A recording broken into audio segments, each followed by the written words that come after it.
Pause champ.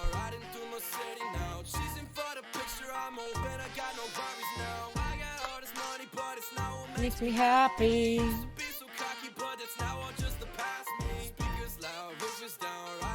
Hi.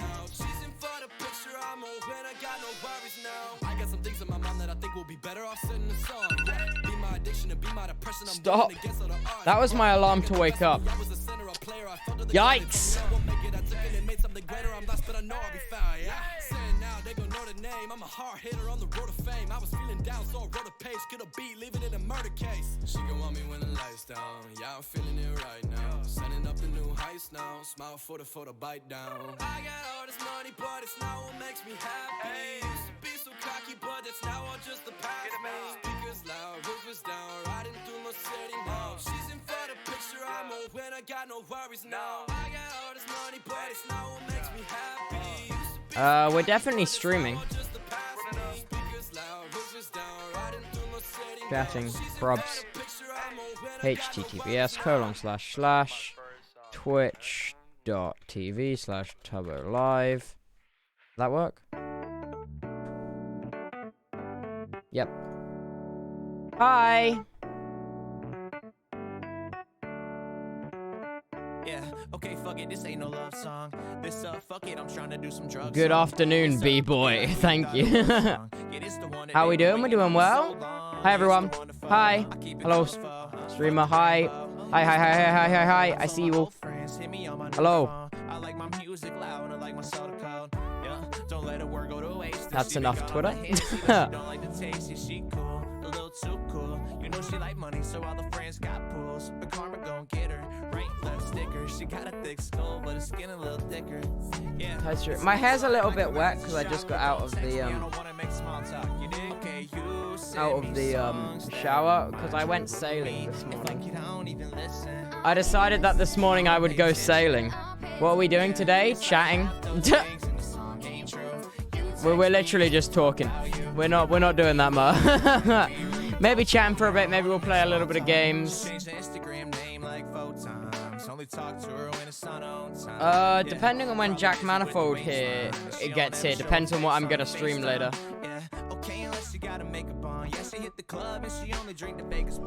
Oh, what's your favorite color? I don't know. Tubbo mouse map. Yeah, she voted in November, yeah, stay with a friend in a song quote. Cigarettes when she drinks, yeah, chain smokes.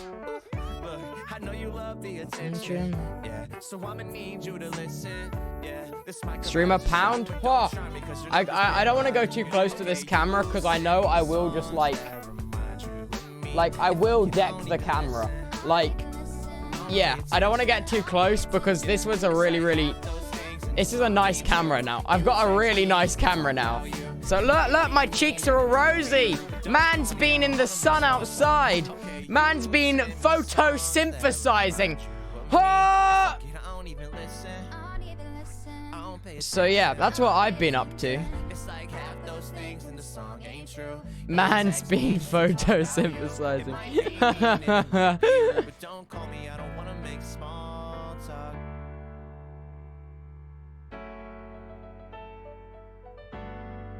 Pretty dapper. Touched grass? Yeah. He's not a vampire. I know. Pretty dapper if I do say so myself.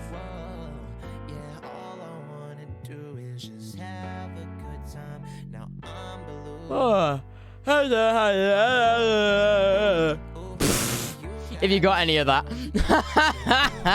No, I was basically just saying, yeah, I'm good. I went sailing, which was fun. I went sailing. I chilled out with my sister because my sister was there while my other sister was at karate. So me and Teague, we were sailing down at the ye old sailing place near where I live. It was good. Hung out there for a bit. I hadn't done it in like 2 years. I hadn't been, so it was nice. I've been doing more outside stuff because being outside fucking rules. Huh. No joke.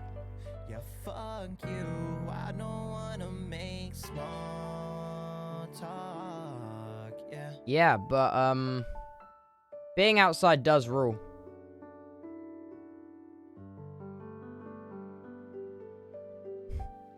Have you ever played tennis? No. No, not really. It's always something that I thought, you know, I could learn that. I'd get the hang of that. You know? Nah, I don't listen to this one. Yeah, I like this one. Wait, they changed the cover to this album. Hey, but they changed this. What? They changed the icon. Getting better every day. Hey, Joe, I hope you have a great day. I did have a great day. Thanks for having a great day. Let's get an update from Jack Manifold to ask how the journey's. Jack Manifold will be here in like 3 hours, so. But not only finish it, go and erupt to go leave them inspired. Yeah, a social experiment. People freeze up when you run through the fire. Wait, what? Yo, how's the how do you spell journey? Journey. Boss man, smile. I'll try, yeah, I'm trying my best. Wait, I don't have to pick up Jack from the station, do I? No, I don't. No, I don't have to pick Jack up from the station. Nah, no shot. I might pull up in a cool whip, meditate like a Buddhist, and your chick hear me, she like, who it is? This the kind of jam to play at the he can walk. Yeah. Shine on your cheeks. I'm getting better every day of the week. I just had to relax and take a I don't need to pick him up from the station. He can walk, dude. Better every day. I'll try, yeah, I'm trying my best. Thanks for the raid. I hope you had a wonderful stream. Is it Izzy? Is that pronounced? Yeah, Izzy. I hope you had a wonderful stream. Every day. My first time watching Tubbo. Finally a Tubbo live stream. Yo. What can I say? We're gaming. Like, yeah. I just wanted to chat. Catch up. I enjoy the alts because it's very, very chill. I'll put that in. Okay. Sounds good.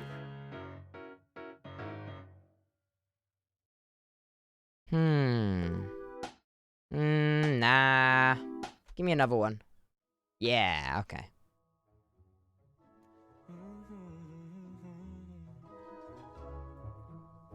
What are we doing?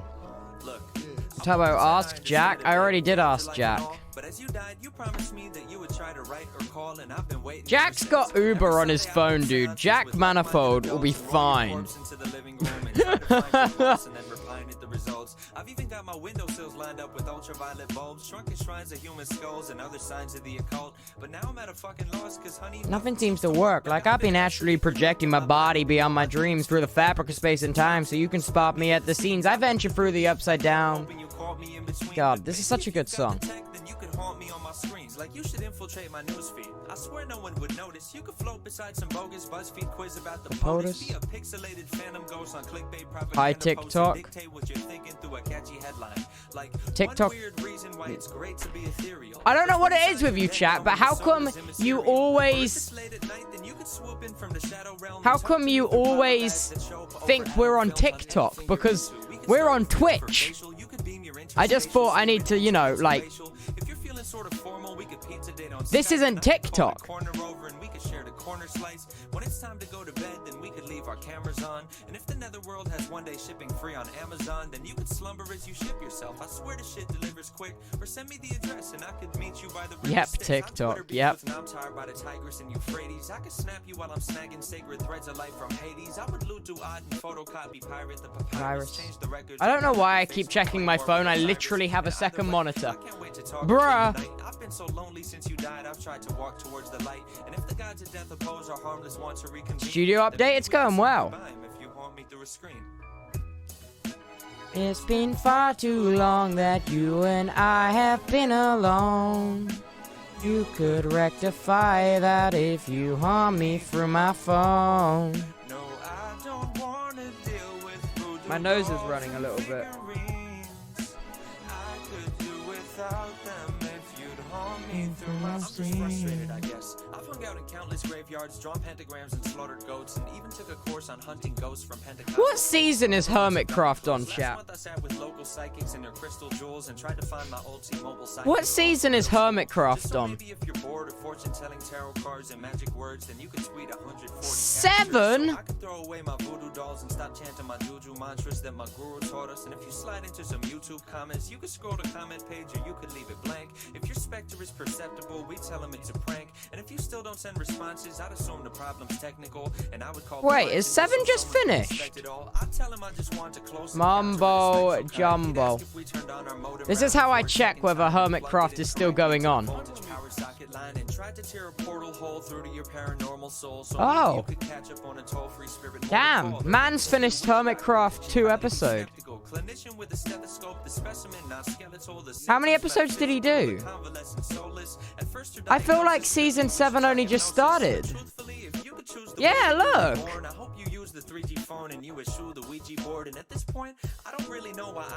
Look, season 7, like, I feel like it only just started.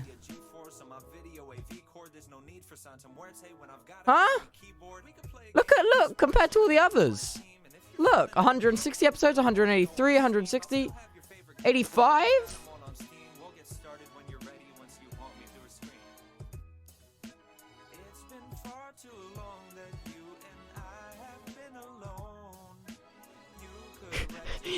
Season 7, he changed up the font. Now I'm pissed off. Jack Manifold's DM me.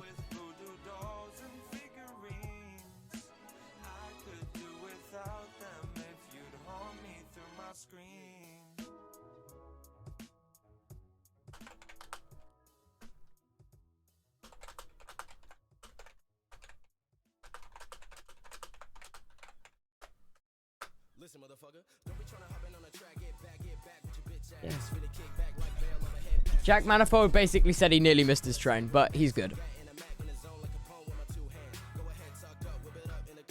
So what's everyone up to? Studio update. They're working on it outside right now.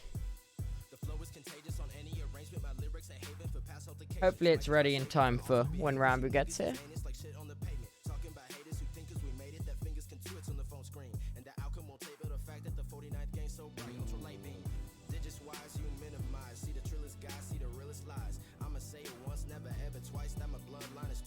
You should try Subnautica? Yeah, I might do. Subnautica seems pretty good. Yeah. Okay, hear me out. How come these ones are capitalized? Yeah. These ones aren't. But the season is capitalized, but Hermitcraft isn't. Huh? Huh? Huh? Huh? Huh? Why is it slowly getting more capitalized? Why is it slowly getting more capitalized through the seasons of Hermitcraft?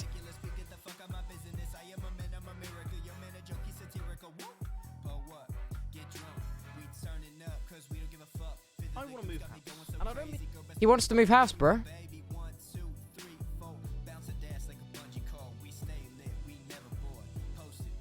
Mumbo Jumbo makes such good videos. Holy crap. Like, these are what I would consider S-tier Minecraft videos, dude. Like,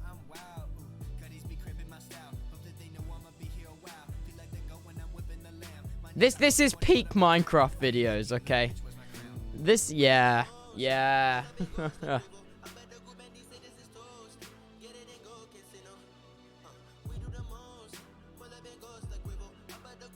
Technoblade notification? What has Technoblade been doing? That's cool.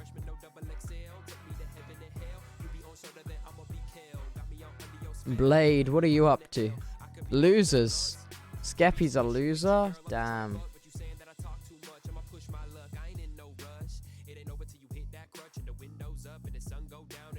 The mystery of $113 $113 million deli?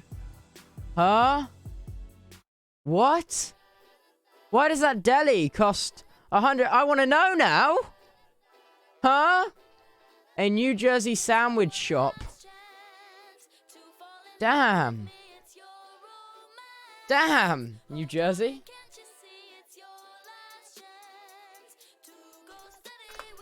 Jack's got to check into his hotel before he heads to my place, but that's all right. See, I don't have to pick Jack up from the train station. You're all full of I was going to say a swear word, but I stopped. Do you want to look at fancy food videos? I don't know. What do you want to do? I'm just hanging. You know how it be. You're a man. Say the swear word? No. No, I wouldn't. Not for our innocent ears. I'm not talking about a Scooby.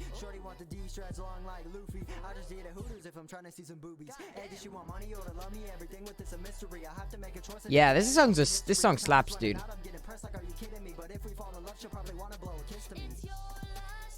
Fancy food vids? No. Let's have a look at what's it called? Let's have a look at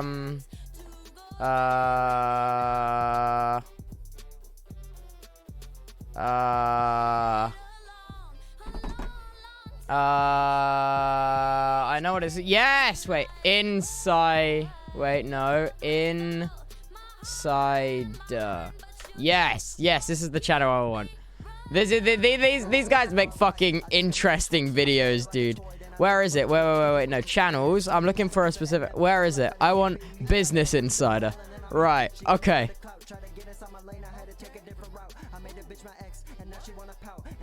Sort by most popular. Why Tesla Model X's was the first SUV to receive a... What?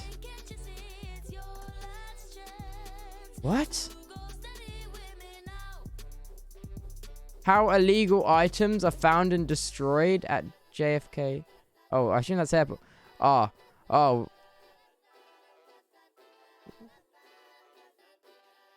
What is a SUV? Do we want to look at Tesla? To receive a perfect crash test rating.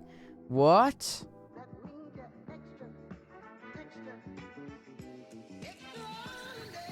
Okay, I want to see why Tesla's amazing. Welcome back to this week's edition of never mind. It's a 3-minute video.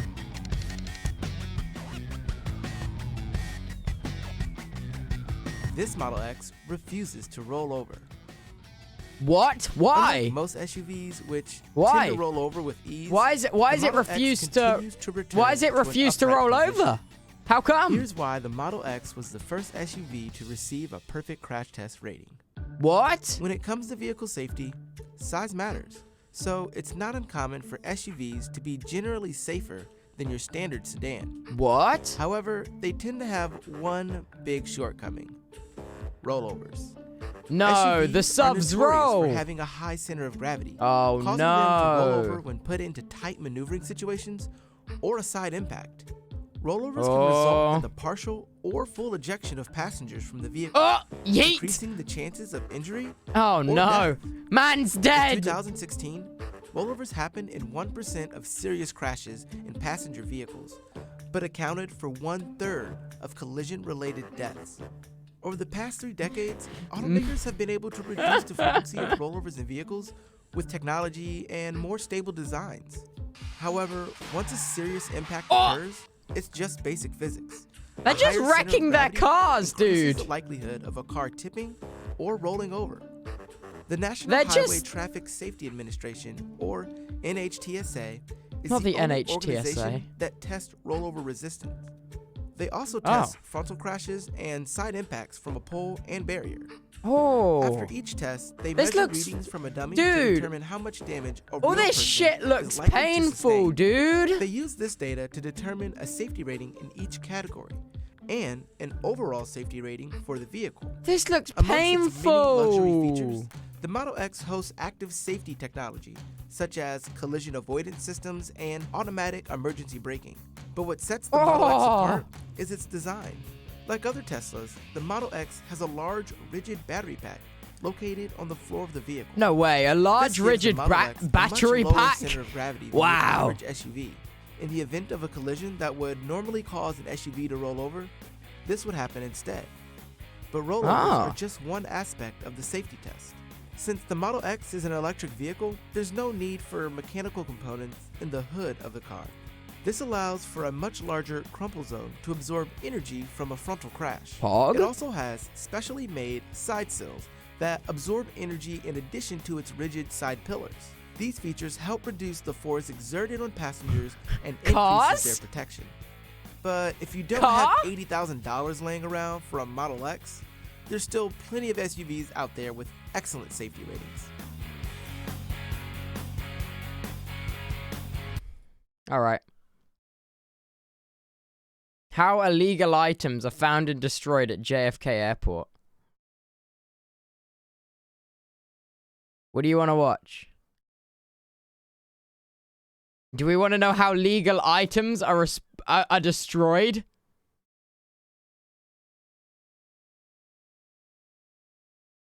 Yeah? Yeah? Illegal items? Those look like tomatoes to me, boss men. About 43,000 international travelers fly into New York's John F. Kennedy Airport every day. By passenger volume, it's the U.S.'s largest international airport of entry.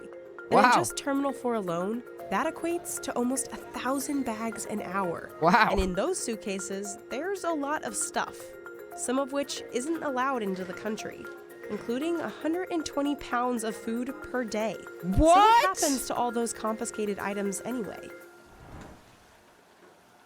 Food is illegal?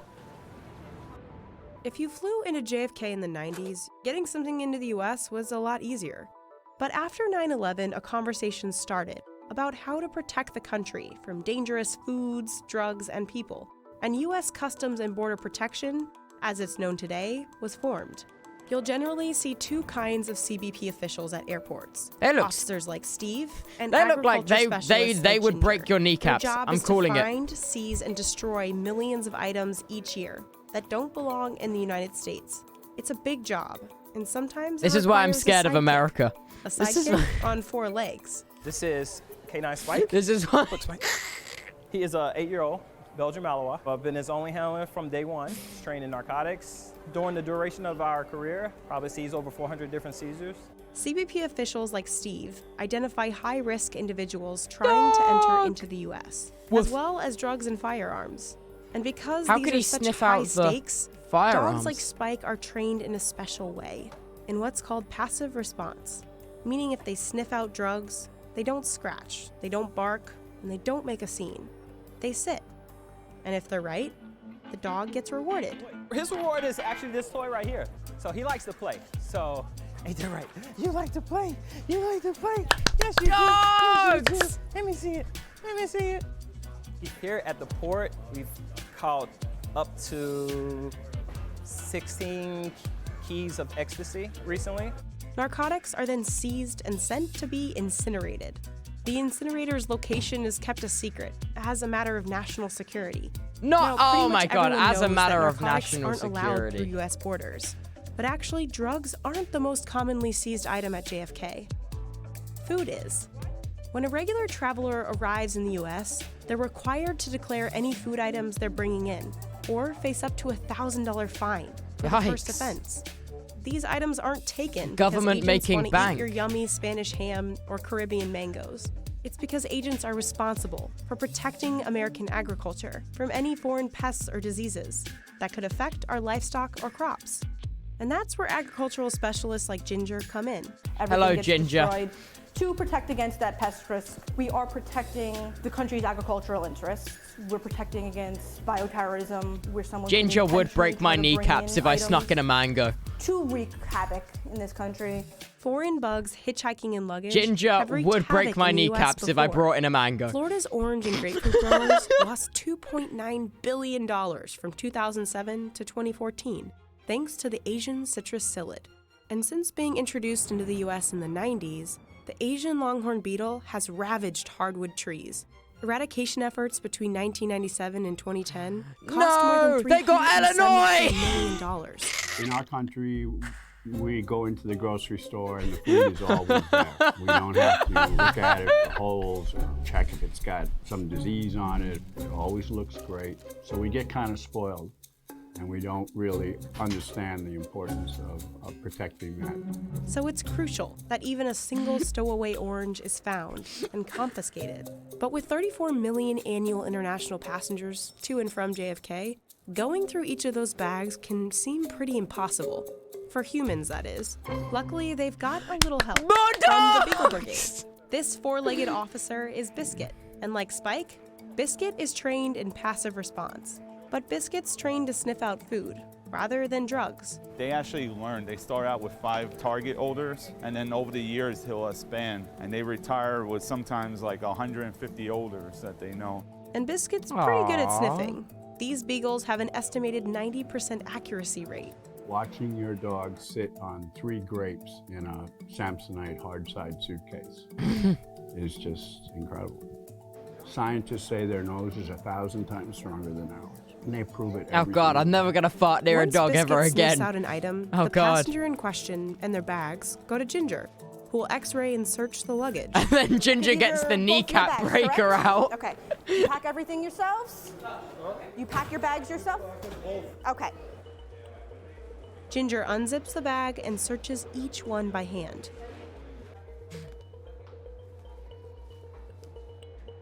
And if she finds something that's not allowed, it's seized and held in temporary bins. This is very common from that region. Once you open it all up, you have grape leaves. These are horse meat sausages. This is another very good example of what we get very frequently, especially in the springtime. Horse meat This sausages? is a plant that they're planning on bringing here to grow. So anything What? for propagation has additional in-tray requirements. So this is What? 2 families worth from one flight. JFK disposes of the contraband food in one of 2 ways: the grinder or the incinerator. The Ginger will bag up incinerator? the seized items and No! label them based on their final Oh my God, they're flaming meat. So we're gonna go walk this bin, nice and full from those 2 passengers, down to our contraband room. This is the room where illicit food meets its end.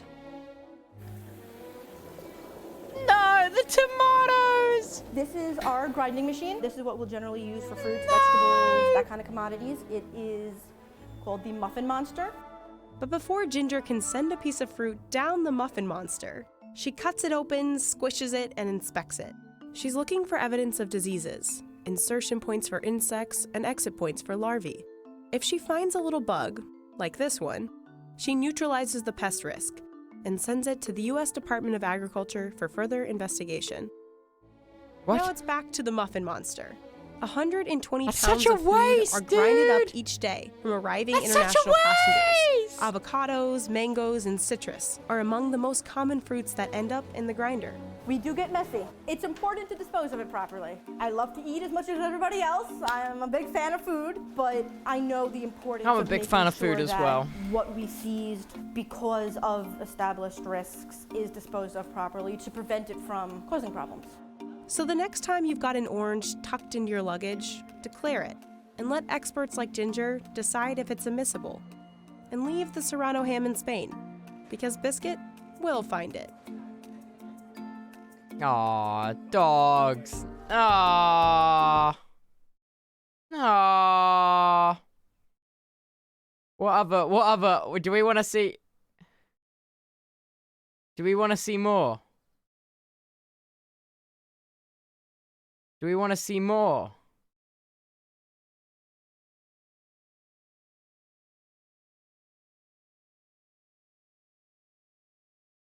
We want more? We want more? Okay.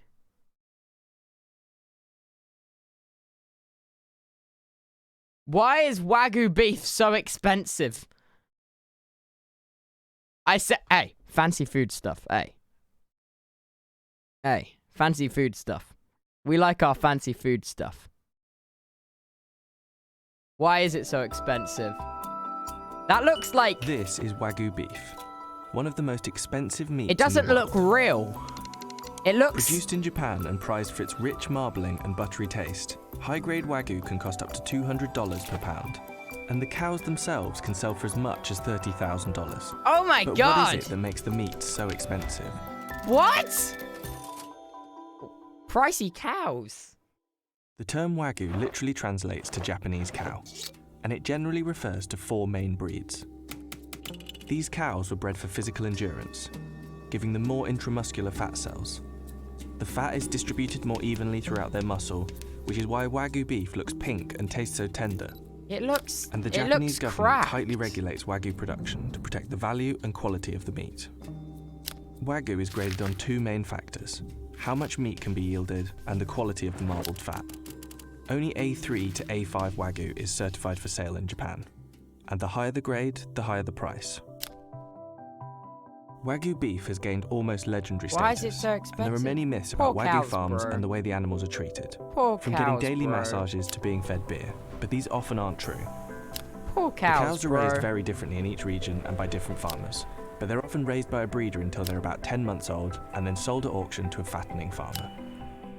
By the time the calves are sold at auction, they can already fetch 40 times the price of US cattle.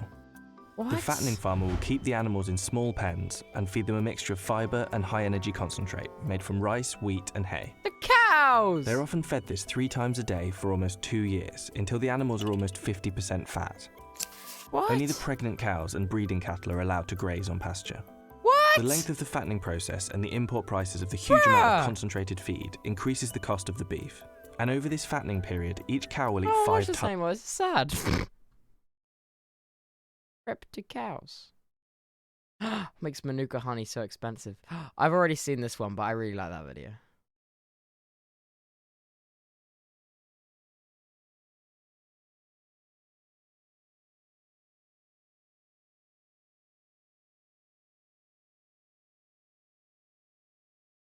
Dum dum dum dum. Why are Japanese chef knives so expensive? See, this looks interesting. Japanese More chef's fancy knives food. are world-renowned for their unique design and durability. Whoa. And just one can cost you over $900. $900 for a knife? From heating and hammering the metal, to sharpening the knife's edge and polishing the final blade. I kind of want one These are now. only a few of the skills a Japanese artisan spends a lifetime learning to master. He's So what mastered makes the these knives blade! so coveted? And why are they so expensive?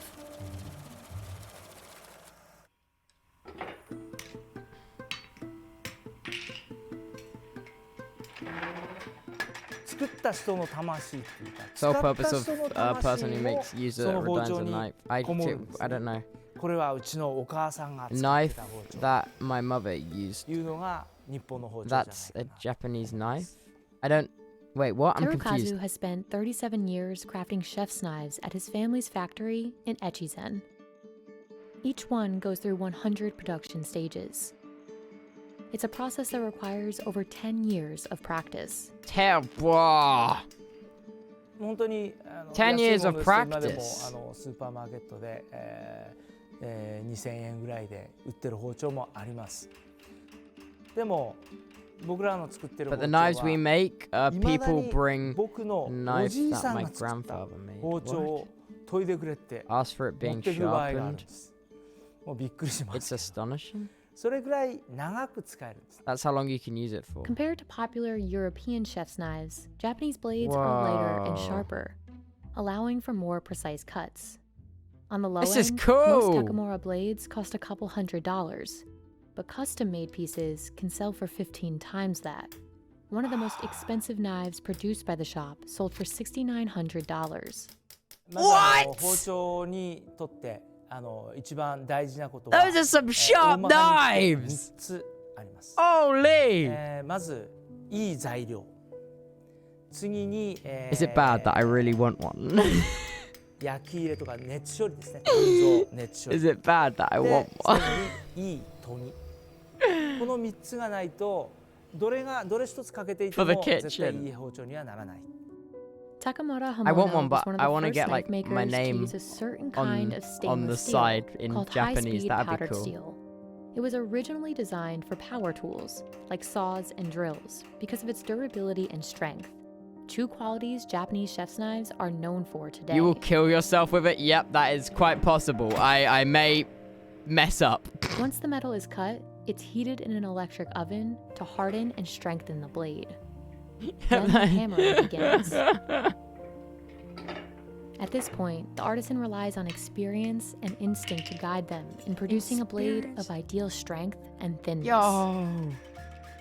Hammering leaves behind circular indents, something knife makers in the past typically polished away. But 60 years ago, Terukazu's father and his colleagues discovered the benefit of knives with a textured surface like this. What? まあさっきみたいにこう鍛造をトントントントントンとしてもう表面結構デコボコになりますよね。でそのままではダメなんできれいに磨いて普通はきれい焼き入れをしてで研いで磨いてその方が物がくっつかなかった。That's so cool. Phil doesn't hate you. Phil's just fucking busy, chat. This hammered finish, called tuchime, allowed chefs to chop ingredients quickly and more efficiently. It also added a beautiful aesthetic to each blade, another element highly valued in Japanese knives. Oh my god, it looks like a lightsaber but out of metal. Oh. But a Japanese chef's knife wouldn't be nearly as valuable without a supremely sharp edge. An artisan presses the blade against a rough grindstone made of natural rock, a sharpening material you'll only see used in Japan. This step distinguishes an artisan's skill and ultimately sets a knife's final value.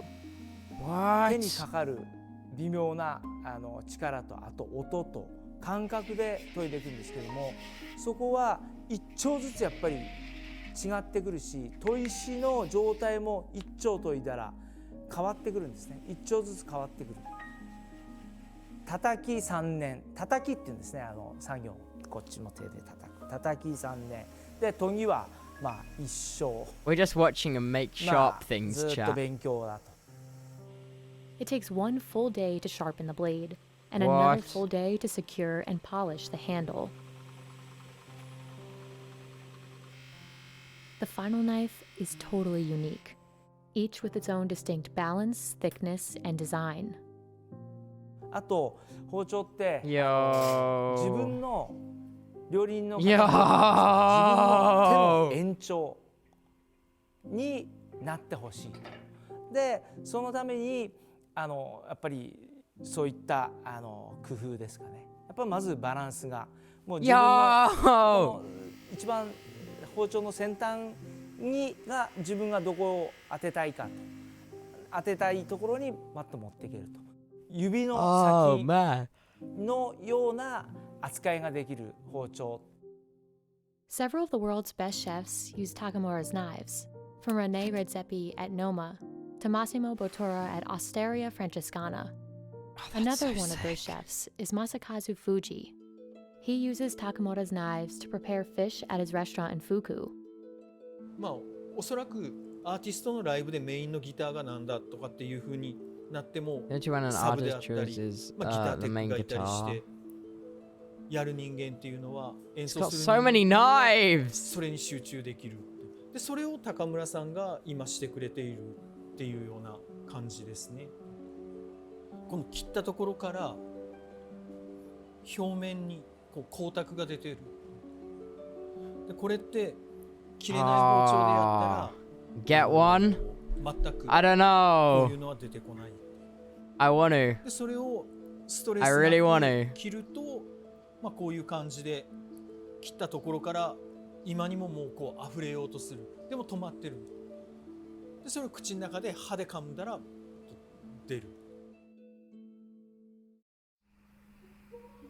Echizen has been the center of high-quality knife making since blacksmiths began crafting chef's knives here 700 years ago.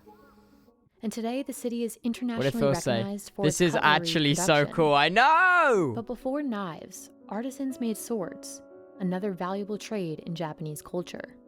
ところが日本の刀って細いですよね。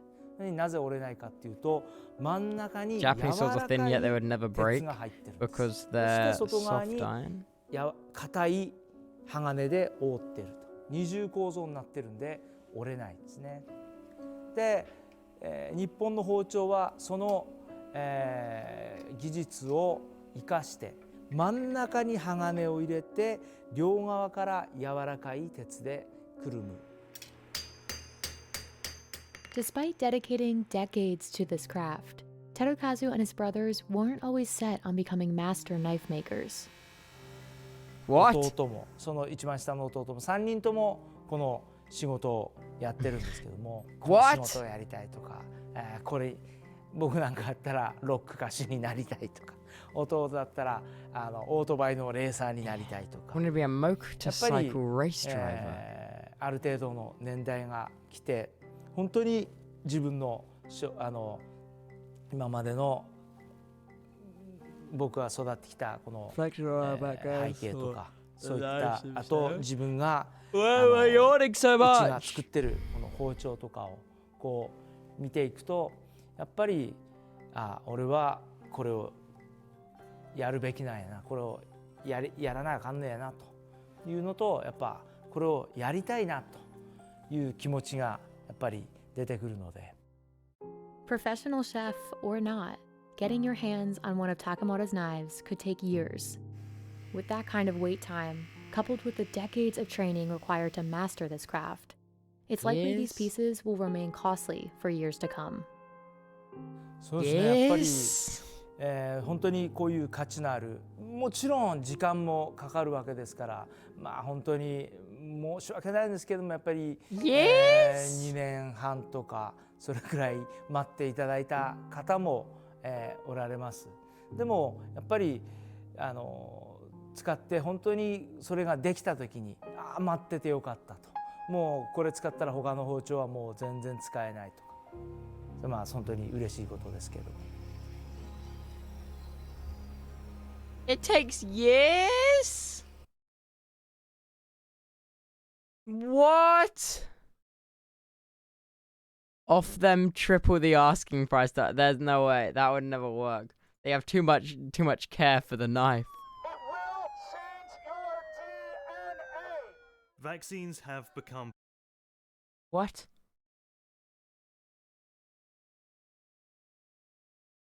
How 10 million vaccines a day? Wait. Do we want to watch COVID crap or are we going for escapism? I think we're going for escapism. How fighter pilots changed. Bigger isn't always better. Oh. Well. How Tesla Cybertruck stacks against such and such something else. What it takes to be an air traffic control. Ardell 2452, continue Juliet Mike to Lima Charlie. Monitor the tower 123.85. What? 400 feet above Atlanta Hartsfield Airport, air traffic controllers oversee the skies of the world's busiest airport. Firing off commands to pilots. Delta 393 Atlanta ground runway 27 right taxi via Lima, hold short of taxiway Dixie. They juggle 2,600 landings and departures planes in all kinds of weather. You can go upstairs and you can look out of that window and you can see nothing at all and still have movement taking place on your airport. But air traffic controllers can't mess up. Not only are lives on the line, but this is the ultimate in domino effects. If something's going wrong in Atlanta, or if there are major delays, it disrupts air travel all throughout the country and parts of the world. Back in February, before COVID was named a pandemic, Raleigh took us up inside the tallest control tower in the country to see what it really takes to be an air traffic controller.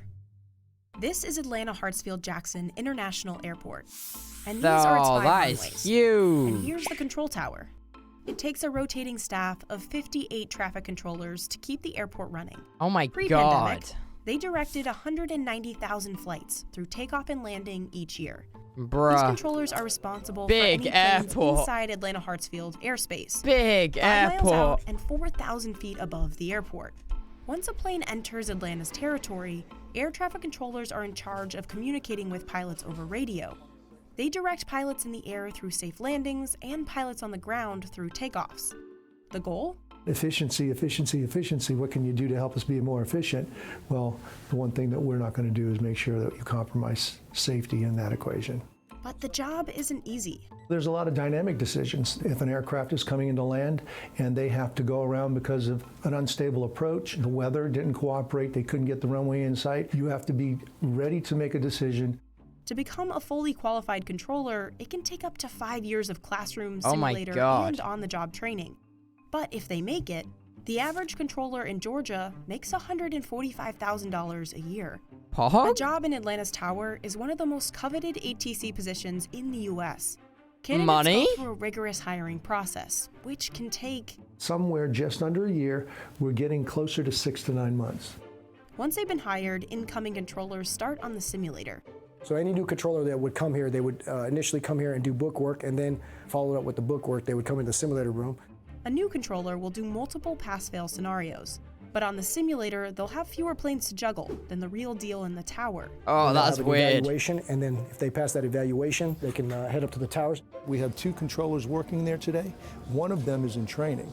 There's never really a slow period to speak of. Though air traffic always picks up in the summer and days before and after holidays. But whether it's Christmas Eve or just another Tuesday, controllers have to stay focused. I don't know that we want people to be comfortable. We want people to be on edge. We want people to be at the top of their game. They want people to be on edge. Panic Controllers have if to you are in a remember and plane. monitor up to 30 planes at once. That's a lot to think about, especially since studies show the Plane human now, brain plane can now, only handle stay 7 things in focused. short-term memory at a time. I had about 25 to 30 aircraft all on my They frequency. want At them one time, under they're all taxiing out for consistent departure. stress, But once I said lol. monitor the tower, 123.85, that's when they got off my frequency. So, you know, at one time you could have a lot, then 1 minute later it could be all gone. The job's so mentally draining that the Federal Aviation Administration allows controllers to work for only 2 hours before they're required to take a break. To help make their work easier, controllers' jobs in the tower are highly specific. Each runway is assigned either takeoff or landings. That controller is just focused on that runway, that specific runway and that specific runway only. The controller who clears planes for takeoff or landing is called the local controller. The local There are controller. 2 or 3 of them in the tower at once. Oh, look This at them gentleman's go. working what we call Local 5, and Local 5 is handling at the moment all the arrival aircraft coming in from the east. Then there's the ground controller. This guy Hello, focuses ground on directing controller. traffic on the ground, telling planes which runway to taxi to. Where are you So in going, the planes? case of an approach and landing, it might start with the local control saying this to the pilot. It'll be Delta 222, runway 8 left, wind calm, clear land. We'll turn it over to the ground controller. Now, what is As that they in exit, English, Delta please? 222, contact ground 119.2. They'll go over to ground control. Ground control will tell them which direction to taxi to get them over to the ramp. Controllers have universal rules to follow to make sure everyone is safe. The aim. First, there's the lingo. All right, 1123, taxi ramp, keep moving, traffic behind you, have a good day. The international language for Have a air good traffic day. control is English. They also have special terminology so no 2 words will get confused. Runway 27 right, follow southwest. The guys at Chicago O'Hare or PDK or Atlanta Tower say the same things. Have a good for day. most He wants us of to have a good our day. He's control spitting instructions. bars. It doesn't deviate, and that Dude, he's consistency rapping. is what helps us keep communications down to a minimum. Minimal talking is important because every plane and every controller Delta 2452, share the same radio frequency. 353, follow the 737 ahead. And they're all in the same telephone call. 15 airplanes here in Atlanta. Short calls aren't the only way controllers ensure efficiency. Oh my These God. strips help the controllers keep track of all the planes moving through that process. They're all in the Each same one fat represents a plane. Skype It has call. the flight number, Oh the my airline, God. the city the plane's going to or coming from, and the departure or arrival time. Once the flight plan is generated at its proposed time, as you've seen right here, these will print out. This flight Delta 1904 is an international flight. It's going from Atlanta down to Marigot, so Delta 904. And this aircraft here is a They're Boeing all in one 757-200. fat. All the This airplane planes is of the scheduled to world depart at, in 15:42 one big Zoom When meeting. he departs, he's requesting to go to 37,000 feet. So this strip would then, once it's ready, they'd place it in one of these strip holders. So you'd find the Delta 904, which is at Echo 9. They'd place Echo 9 on here and slide it to the appropriate side. A controller will have 4 or 5 of these strips active at once. This is how they sequence the planes in order of priority. The passenger doesn't see the bigger picture. The pilot thinks, I've been sitting here, why? The reason why he's holding is because we're trying to provide that sequence so that we can get maximum capacity out at one time. Sequencing can help move planes along Oh. quicker.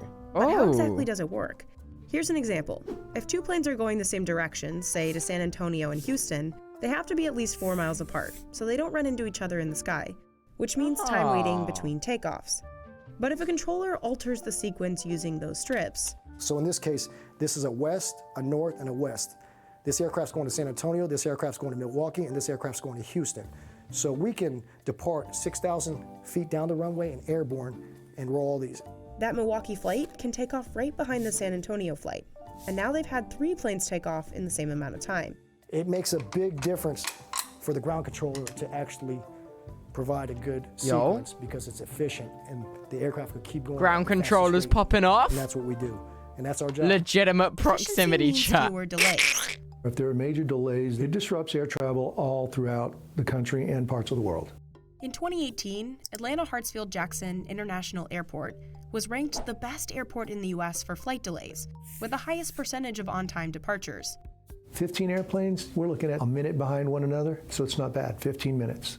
But of course, some things are out of their control. You can go upstairs and you can look out of that window and you can see nothing at all and still have movement taking place on your airport. You already said that. Days like today, clear in a million, that's what we call it, when it's just a beautiful sunshine day and you can see forever. We can move a whole bunch of airplanes. It's 132 an hour, I believe, is our arrival rate max. On a typical day, we try to stay right around in the 120s. Controllers also have to contend with inclement weather. Sometimes planes can't land on their first attempt, so they'll have to pull up, circle back, and get in line to land again. You have to be ready to make a decision. How am I going to get this airplane back up into the air, back over to the next air traffic control facility so that they can resequence them back into our pattern? We like the Luckily, planes. some technological advancements have made this whole process a lot easier. Yo? Remember those strips? So a lot of this is automated now. While controllers may still use the physical strips, they also show up on monitors and are automatically sent over to the next controller in the sequence. How come all these monitors look so dated? Isn't as debilitating as it once was. My monitors look nothing like that. A time when weather would shut your airport down.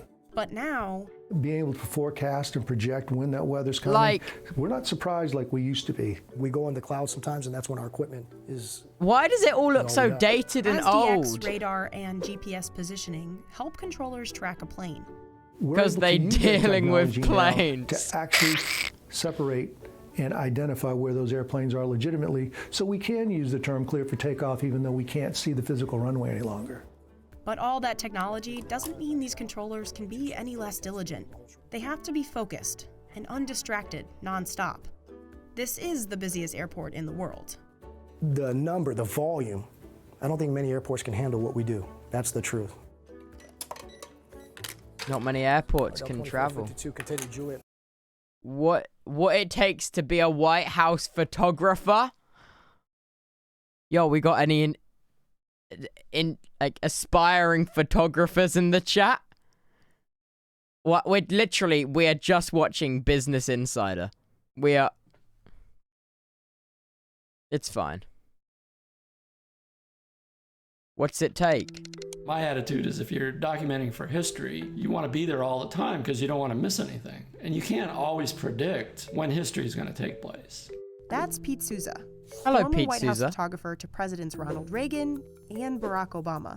I think it's important for history. I think it's important Who's Ronald to have Reagan? these moments behind the scenes where you get a real good sense What number of president not was only he? what he was like as a president, but what he was like as a human being. Pete was behind the camera for iconic Obama-era moments. What like number this. was he? He was at least And 3? this. Oh, thank The God. Photographs can show emotion and context and mood in a way that words can't. The still image is something that is just seared in your brain. After documenting the lives of 2 sitting presidents, Pete Souza knows better He than was most 40 or what it takes to be 36. a White House You're photographer. not telling me. I started out working for newspapers in Kansas and Chicago. In 1983, In the White Chicago? House photo editor at the time reached out to me about a position at the White House. So that's what led to the job at the Reagan White House. After photographing the Reagan administration, Pete worked for National Geographic and National as a national Geographic? photographer for the Chicago Tribune. In 2004, when Barack Obama was elected senator of Illinois, Pete took an assignment to follow and photograph the up-and-coming senator. That led to some, real good access with Senator Obama. I ended up going to 5 different countries with him. So I got to know him pretty well professionally. And so when he was elected to the presidency, he asked me to become his chief photographer. I don't think my political views play into it at all. I mean, look, I worked for a Republican and Democrat. This job is about documenting presidency for history. All this other stuff just doesn't really matter. Pete photographed Reagan and Obama during all 8 years of both administrations. Well, I think that was the most difficult part of the job for me. It was physically and mentally exhausting to essentially put your personal life on hold for 8 years. Just as he did with Reagan, Pete often followed Man's Obama paused 7 days a existence week. for the Well, I mean, president. I was with him like every day. You It was would because really, Pete wouldn't didn't you? leave Obama's side that he was able to capture this historic moment. This is during the Bin Laden raid. They're monitoring it as it happens. So we were all jammed into this room for 40 minutes. You've got the most powerful people of the executive branch, and they're essentially Vice President Joe helpless. Biden? And I think you can. Wait, oh shit, what have I clicked? Oh shit. Kansas. Wait. Democrat. Pete often followed. You've got the most powerful people of the. This guy? We know this guy.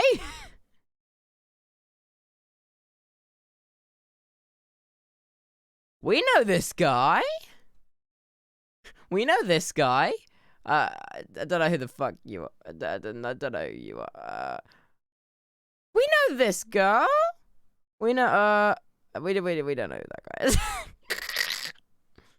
We can't see. Oh, you can't see Joe Biden's there, chat.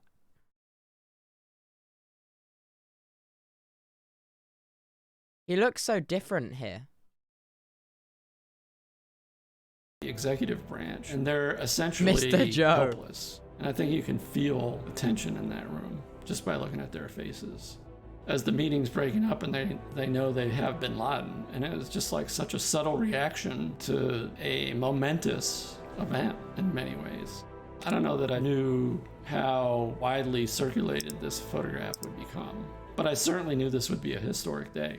I think without the trust, you can't get the access. It's as simple as that. I think he did trust me. I think the people around him trusted me. And I think if not for that, there's no way I would have had the access to some of the things that I did. Good Pete's intimate photo access allowed him to capture some of the most poignant moments of the administration. The most difficult times to photograph him were when he was consoling families that had been affected by some tragedy. And oftentimes the emotions were so raw. Pete says neither he nor the president ever got used to facing such tragedies. When I would get to the photographs from Newtown, I would break down because it's still emotional thinking about that day and thinking about the circumstances of that day. But not all the moments he captured were tough ones. I think the picture resonates for a couple reasons. One, you got, a 5 or 6 year old African-American kid touching the head of the President of the United States that looks like him. But at the same time, I think it touches something about Barack Obama that at the behest of this young kid, you'd go ahead and bend over and let the kid touch your head like that. I don't think that would happen today. One thing I don't know that the photographs showed necessarily was his sense of humor and his competitiveness. Although, I think I actually do a pretty good job in showing those. Here's a photo where Pete did catch his competitive spirit. Reggie Love, who was 20 years younger than him, was 4 inches taller than him, captain of the Duke University basketball team. And here's Barack Obama, who didn't even start for his high school basketball team. When they finished the game, President Obama starts walking towards me, sweat's dripping down his face. And he just comes up to me and goes, "Did you get that block?" Because he was so proud of the fact that he had blocked Reggie. Look, I'm not the best photographer in the world. I'll be the first to admit that. But I do think that I was the right photographer to be the chief photographer for Barack Obama. It's one of those jobs that it's not like you apply for the job. They come looking for you. It's a hard job to aspire to do. There's so much of it involves luck. I do tell photographers around the country, photograph your mayor or your governor, because you never know if maybe they'll end up becoming a national politician someday. 50, 100 years from now, people will be able to go through all of my photographs and get a real sense of what it was like to be in this moment, what he was like as a person, as seen through my eyes and my photographs. And I think that's the most lasting impact. Are we really just gonna sit here and binge watch Business Insider? Oh, is this really what we're doing?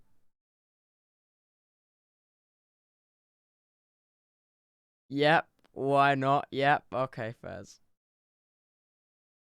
You have me beat, Twitch chat. I'm gonna slide down into this corner. I'm gonna be a corner boy. In the corner.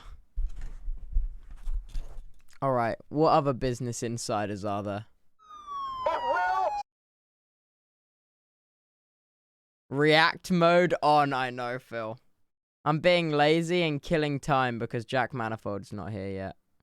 Why is oxygen so expensive? What? Demand for oxygen in Peru has exceeded supply. With hospitals running out during the country's punishing second COVID wave, families have to buy their own. Oh. A single cylinder can cost up to $400 on the black market. What? The lack of oxygen helps make Peru the country with the world's highest death rate per capita from COVID-19. Thousands have died in Lima in recent months. And this is where many of them end up. The vast Virgen de Lourdes Cemetery. Oh, that's sad.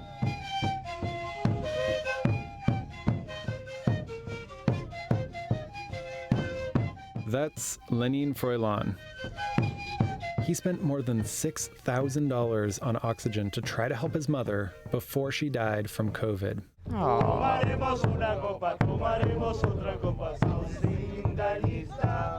Why is it so expensive though? Medicinas y oxígeno. Pero de nada sirvió. How did this happen, and why is medical oxygen so expensive? Tell us!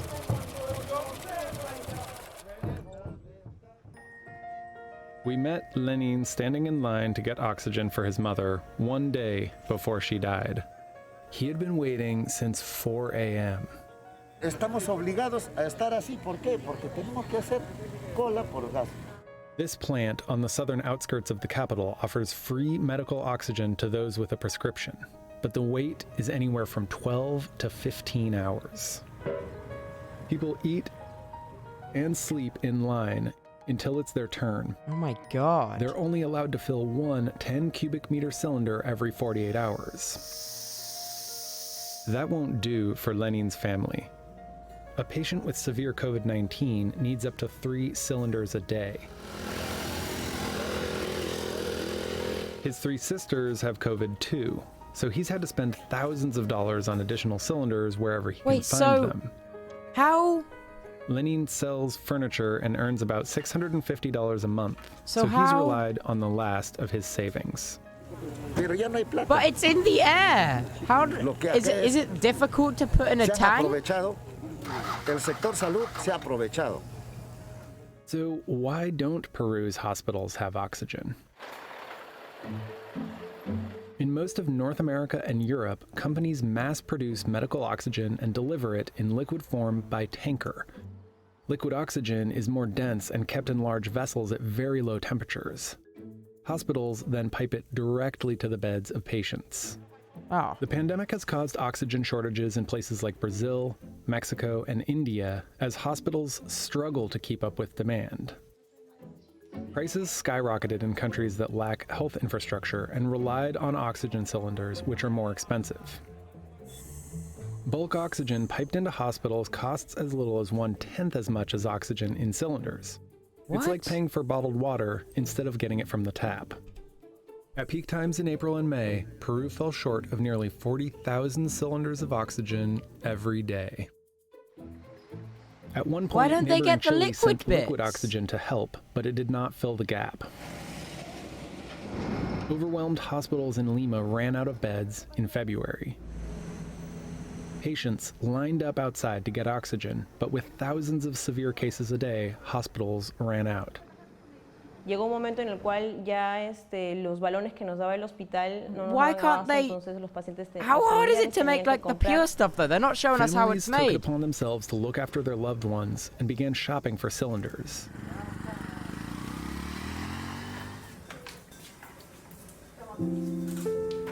Homes started to look like hospitals with medical equipment lying around. Pero se la llevaban decía que tenía que estar, si la llevaban, que le iban a tener en un pasadizo, que le iban a tener en un pasadizo y a esperar a una cama.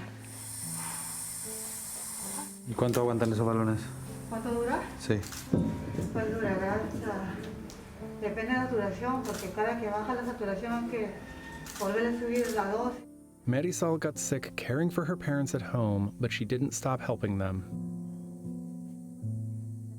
Entonces yo tenía que lavarles la ropa a ellos, a mi papá y mi mamá, atenderlos, darles de comer en la boca. O sea, yo me This is ocupaba de sad. mi hermana se ocupa de mí. Well, how do you get the Y aquí liquid hemos estado stuff? pasándola. So, how do people in Peru buy oxygen?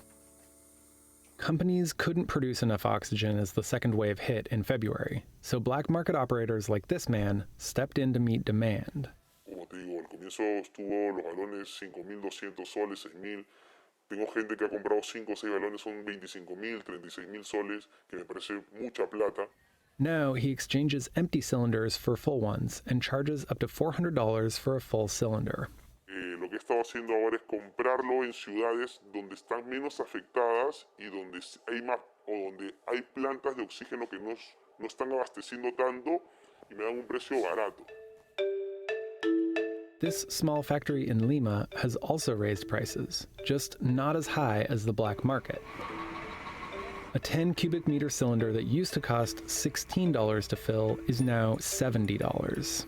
Claro, lógico, es frustrante no poder ayudar a veces. Nosotros, So where, how do they just suck it out the sky? Or do they have like trees in little bubbles? Las fábricas que nos daban oxígeno nos dijeron, Oxiromero, no te podemos abastecer porque estamos colapsados. Oxy Romero began making its own oxygen using a technique known as pressure swing absorption to extract oxygen from the air. But that only allows them to fill about 20 tanks at a time. Esta es la parte más vital e importante de la planta porque acá es donde se separa el aire en lo que es nitrógeno y oxígeno. Este es como el pulmón, digamos. Oxy Romero would need to overhaul the plant to produce more oxygen, and that's out of reach during the pandemic. Acá podemos ver la pureza del oxígeno. Al 95% se está trabajando en la actualidad. At the Virgen de Lourdes Cemetery, Lenin laid his mother to rest alongside hundreds of other victims of Peru's second wave. Yo ahorita sí ya me siento tranquilo haber hecho la sepultura de mi madre con la ayuda de mis familiares, pobremente, humilde, así como ha visto usted, tierritas. Lenin says it's hard to be hopeful with his sisters still fighting the virus. Covering the subtitles? Uh-oh. Ya uno vive, creo que en shock. Ya está temblando que ya mañana te toca. Ya yo soy un siguiente paciente y pasado mañana ya me están enterrando.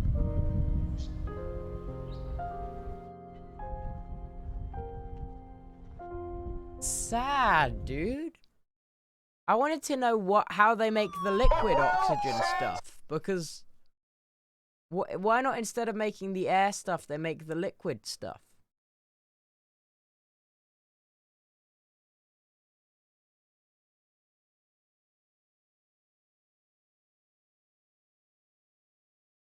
You said we were escaping Tubbo Sag. Oh, sorry.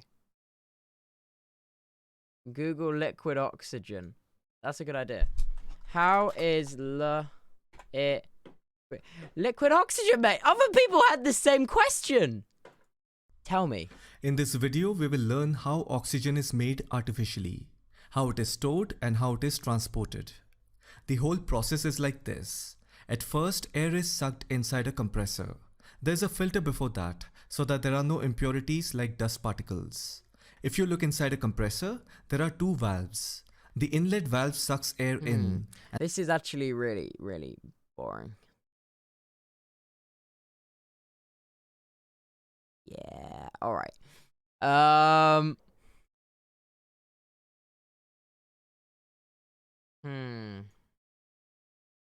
Show me other cool things. I want more cool things.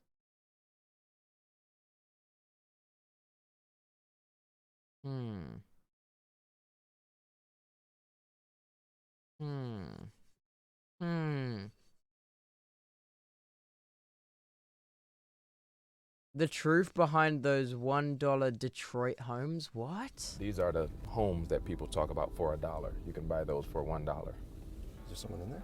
Mm-mm. They just break in and steal anything valuable that they can get. Plumbing, hot water tank, furnace.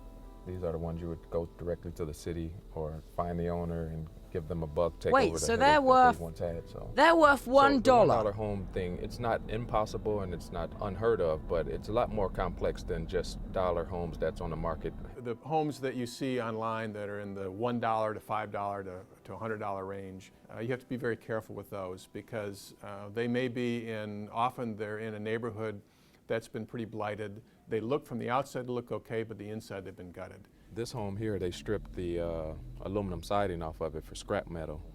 The cities are selling those homes for $1 so they can generate tax revenue for that property. So the incentive for the homeowner is to buy it for a really low cost. The city benefit is to put it back on the tax roll and to generate tax money from it. And the tax base there typically is a little higher too. Why wouldn't someone just, so if there's a bunch of homes in like one area, okay, that all cost $1, why doesn't someone go in there with a £20 note and just, you know,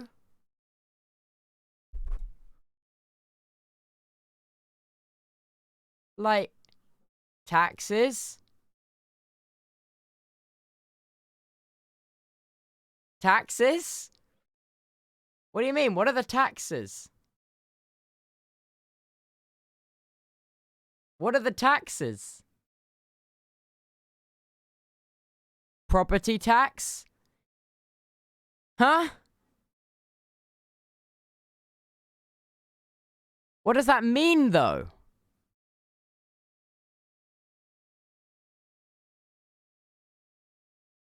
Gentrification? Yeah, that's what it's called, isn't it? Like, surely doesn't it make sense? Why don't you just do, like, extreme house flipping? So you know how you have all those house flipping games? So if all these houses cost $1, buy all of them, then extreme house flipping, and then you sell them all.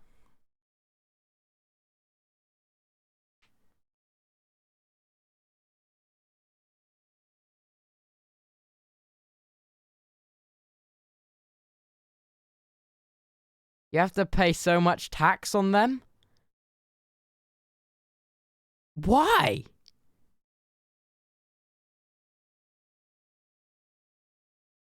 Why?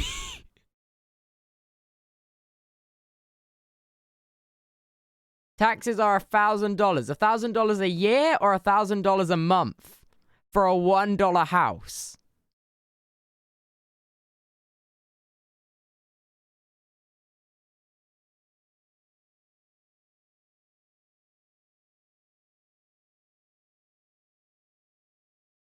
Monthly? Well, I don't see how this is going to solve the issue of making the houses all fixed up. Because I assume the issue is that no one wants to live there because all the houses are messed up. So but no one's going to buy them if you have to pay $1,000 a month. What? America? Huh? Huh? Buying a home for $5,000, but it's still being assessed at a $60,000 home. So your taxes are pretty high in carrying that house. So what would the year-to-year tax be on that? Might be $2,000 or $3,000 per year. Yeah. $2,000 or $3,000 per year for the $1 house. Guys, I don't know about you, but I'm starting to see an issue with the entirety of America. I just maybe I don't even know if that's an America thing. That might be an everywhere thing. This is actually thing. the property that we were coming to see. Which one? The one that says "Stay out, you will be shot." This is a property on the market for $800. Properties like this, people will move into them and secure it, actually have the home become theirs through legal matters and whatever. The ones that has no windows, obviously you can look right through it and tell that nobody's in there on the other side of the door waiting for you to come in or not. But you kind of can come in at your own risk. It would take a developer to buy or to purchase that whole neighborhood, including plans to have stores, shops, grocery stores, a whole community would Yeah, have see, to that's be built it. See, around this that guy's neighborhood talking for my idea. opinion, to be I able said to do come that back and by the thrive. neighborhood. It's just too far gone to be able to do one property or, you know, single properties. But this is only a neighborhood. This is not Detroit. This is a neighborhood inside Detroit that's in this shape. The whole city is not like this. Huh. Hmm. Hmm. Hmm. You want to see how they mine gold from electronic waste?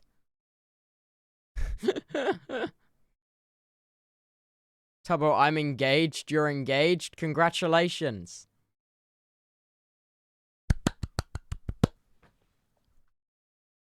Modern day gold mining. They take it from the phones. This liquid gold came from a pile of circuit boards. And these days, there could be more gold in a landfill than in a mine. But extracting Yikes, guys, it we is an buy too many expensive and polluting electronics. process, often carried out at toxic dumps. We Now, buy- a New Zealand startup buy has too found much a cleaner electronics, and safer guys. way to do that. New Zealand And has. its secret ingredient comes from nature. Microscopic organisms that evolved to absorb precious metals. What? But can this complex process reinvent What? how we deal with the world's fastest growing waste stream? Huh? We They're visited the using test little plant bugs. to find out. Little tiny little bug boys to Mint eat the innovation gold. begins with the circuit boards that are inside nearly every electronic device. So this is how the electronics, the circuit boards, this is how we receive them, cut up, shredded into pieces. The company says it sources all raw material from a local recycler. Exporting waste is an absolutely abhorrent thing for human race to be doing. The company's founders think that if it's easier to get valuable metals from e-waste, countries will choose to deal with it locally. A lot of the gold's wrapped up in these chips. The first step is to grind the circuit boards into a sand-like consistency. Workers shovel this sand into a reactor, which mixes it with inexpensive chemicals. Those acids and oxidants are pretty commonly available industrial chemicals. Next, machines pump the mixture what's into a going filter on? press to separate the liquids from the solids. This blue fluid contains a high concentration of copper, tin, and other less valuable metals. Mint uses electricity to pull out the copper. We simply put that. What's the name of that? Where they use electricity to pull copper from water. What? There's a fancy name for that, isn't there? Oh, it's like distillation. What's it called? Electrolysis, or however you pronounce it. Electrolysis? Is that it? I've got no idea. Electrolysis? Whatever. Through a series of plates, pass it over that have electric current flowing through them, and that plates out the copper from solution. The metals that pay the bills are the gold, the palladium, the copper and the tin because they're most abundant and most valuable.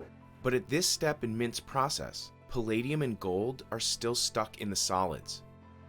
What? They're harder to dissolve and require another chemical bath. For the precious metals, you need something with a little bit more oomph, so that's why we break it into two stages. The next step in Mint's process makes it one of a kind, and it requires the help of nature. We're the first people to use Nature. microorganisms to selectively concentrate precious metals. We're kind of inventing the whole technology along the way. Mint's team identified these tiny helpers in 2017 through a series of research trips to places like abandoned mines or fields with rusty equipment. Given enough pressure and time, microbes seem to find a way to thrive in any environment. They collected species of bacteria and fungi that evolved to bond with specific metals. Our microorganisms recover gold. They also recover palladium. These are not pathogens by any stretch of the imagination. So would I drink a vial of them? Probably not, but I wouldn't drink a vial of a lot of things, so. Over several hours, Whatever the that microbes means. will gain weight as they absorb precious metal ions. And we've now got a concentrated microbial paste that contains a good portion Paste! of precious metal. No! When the paste dries out, the gold nanoparticles in it start to appear purple.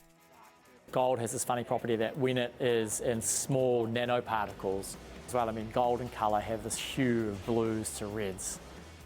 The mixture is ready for the last Wicked step. paste, yep. So this is where the final bit of magic happens, where we burn off the microbial part, just leaving the metal part behind that they've captured. Our product is a gold-rich ash. That goes to a refiner who is the one who turns it into your 99.99% gold.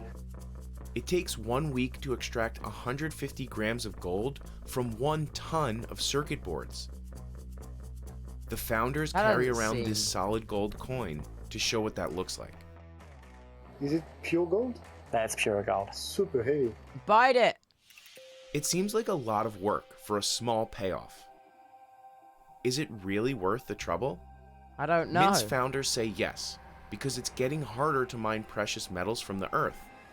The big gold mines are recovering literally grams, 3, 4, 5 grams of gold from a ton of rock. 81% of gold that's identified today is already above the ground.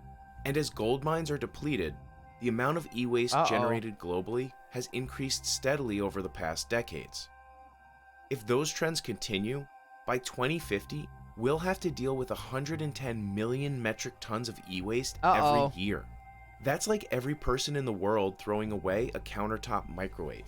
Up to a fifth of all e-waste moves across borders, likely ending up in developing countries where workers process it by hand at illegal dump sites. The world is doomed Activist again. Jim The world is Puckett doomed. has spent over 25 years tracking how e-waste ends up in these toxic environments. We're doomed. Oh, God damn it. Why did I buy a new... Oh, God, I didn't really need a laptop, did I? Oh, God. With the real environmental harm and pollution. Thousands of people worldwide make a living extracting copper from e-waste, primarily by burning it. Inhaling the fumes damages workers' lungs and increases their risk for cancer and other illnesses. Oh, that's not good. We are suffering for a year because the heat is there, where the smoke to disturb us. Other studies have found that large e-waste dumps contaminate water, soil, and crops. Oh, God.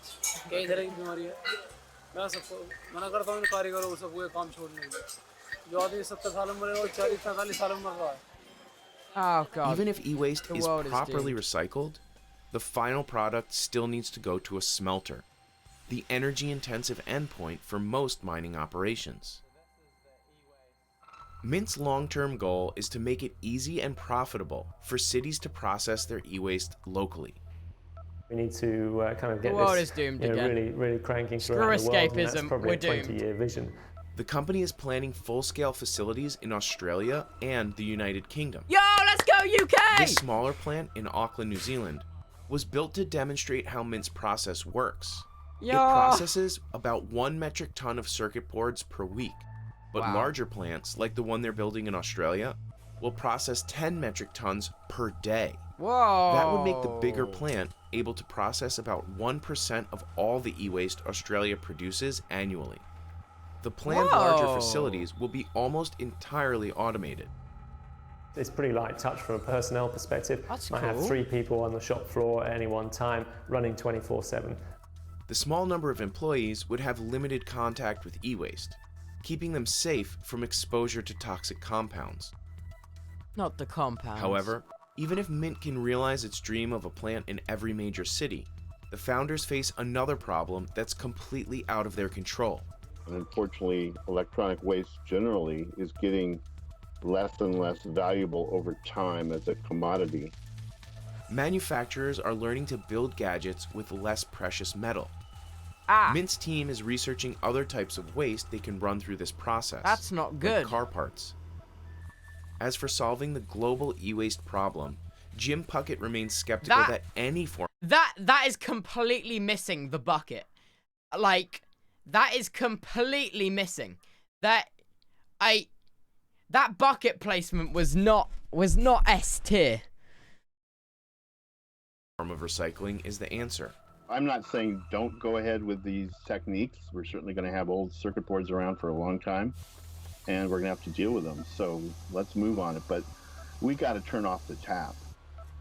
That tap is controlled by the companies who manufacture electronics, most of whom have no legal or financial incentive to design products that can be recycled.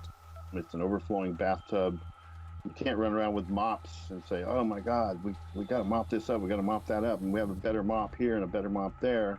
When the tap is pouring water into the bathtub, it's overflowing down the stairs. This is the problem we have, is the tap of our waste is not being turned back. AKA phone companies need to make phones recyclable, and we need to stop buying new phones when they release a new one to make us feel like we need it.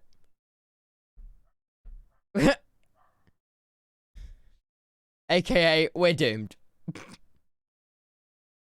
How reefs made with human remains restore... What? What? Human remains? Huh? Huh?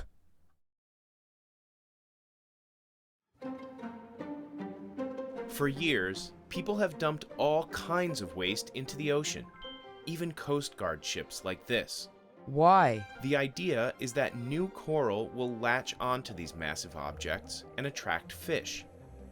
But just because it sinks doesn't mean it will help. In fact, some of these damaged pre-existing coral. Now, a company has said their artificial reef is safe for all marine life. The secret ingredient? It's made from the remains of the dead. There are thousands of memorial reef balls like this one off the eastern seaboard. They've become successful habitats and protect hundreds of millions of dollars of real estate. And explicitly Florida. But with natural reefs dying off at an alarming rate, can these underwater graveyards actually make a difference? The two most important factors for a good reef are the materials you use and making sure it stays put. Larry Beggs and his team at Reef Innovations designed this bottom-heavy reef ball to withstand violent sea currents. They can weigh up to 5 tons. The chemicals in conventional concrete can harm sea creatures, so Reef Innovations has to use a special mix. The concrete is a pH neutralized marine grade concrete that is very important for coral growth. Oysters, corals, invertebrates and stuff that will grow on the reef can attach to the reef ball very easily. The company uses fiberglass panels to form the basic shape of the ball. They insert an inflated buoy to keep the center hollow, creating the holes that fish like to swim through. Once the concrete dries, the team rinses the balls with a mixture of sugar and water to expose the surfaces where sea life will grow. There's no way fish This actually is where the dead people like come in. us. A company called Eternal Reefs uses Larry's creations for their memorials. They've dropped almost 2,500 of them over the past 20 years.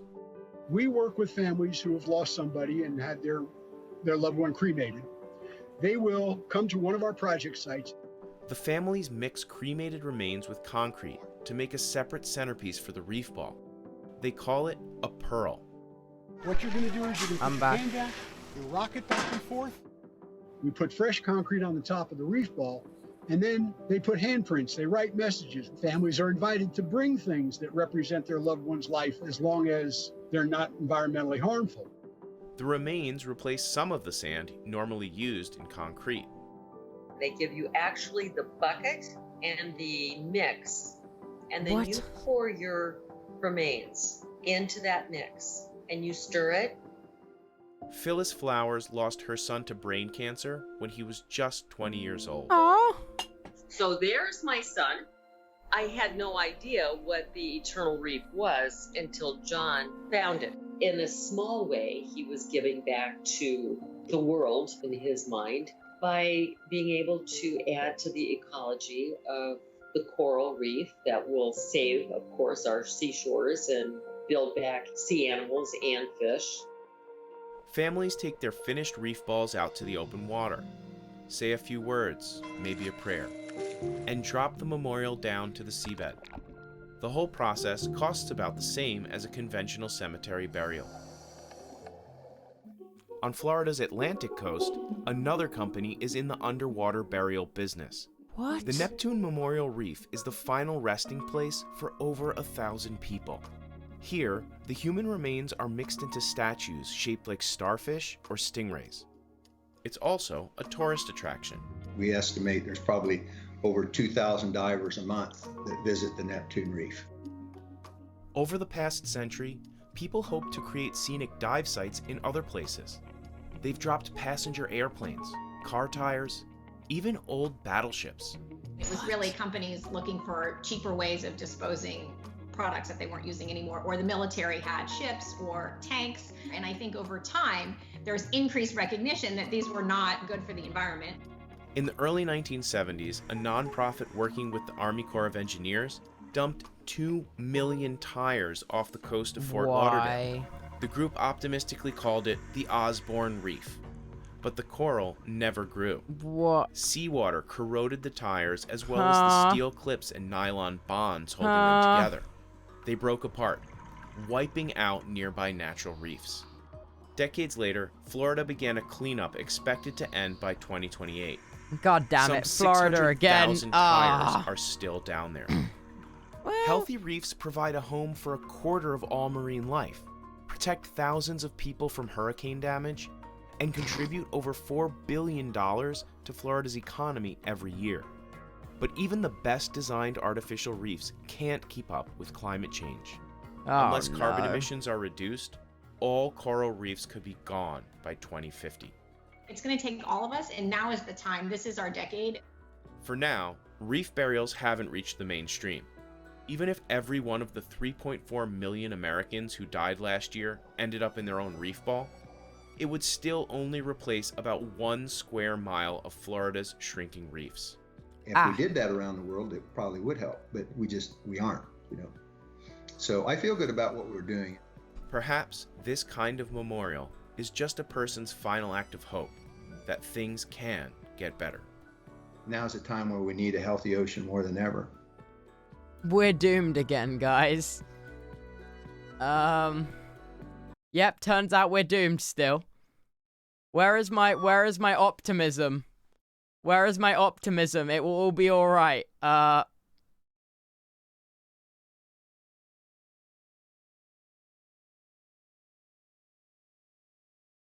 Show me some more.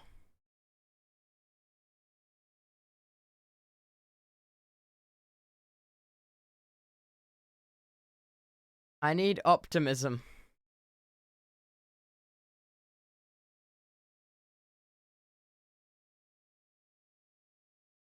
Oh my god! Phasmon, thank you so much for the 50 gifted, man. What the hell, dude? Thank you so much. Huh? Yo, thanks.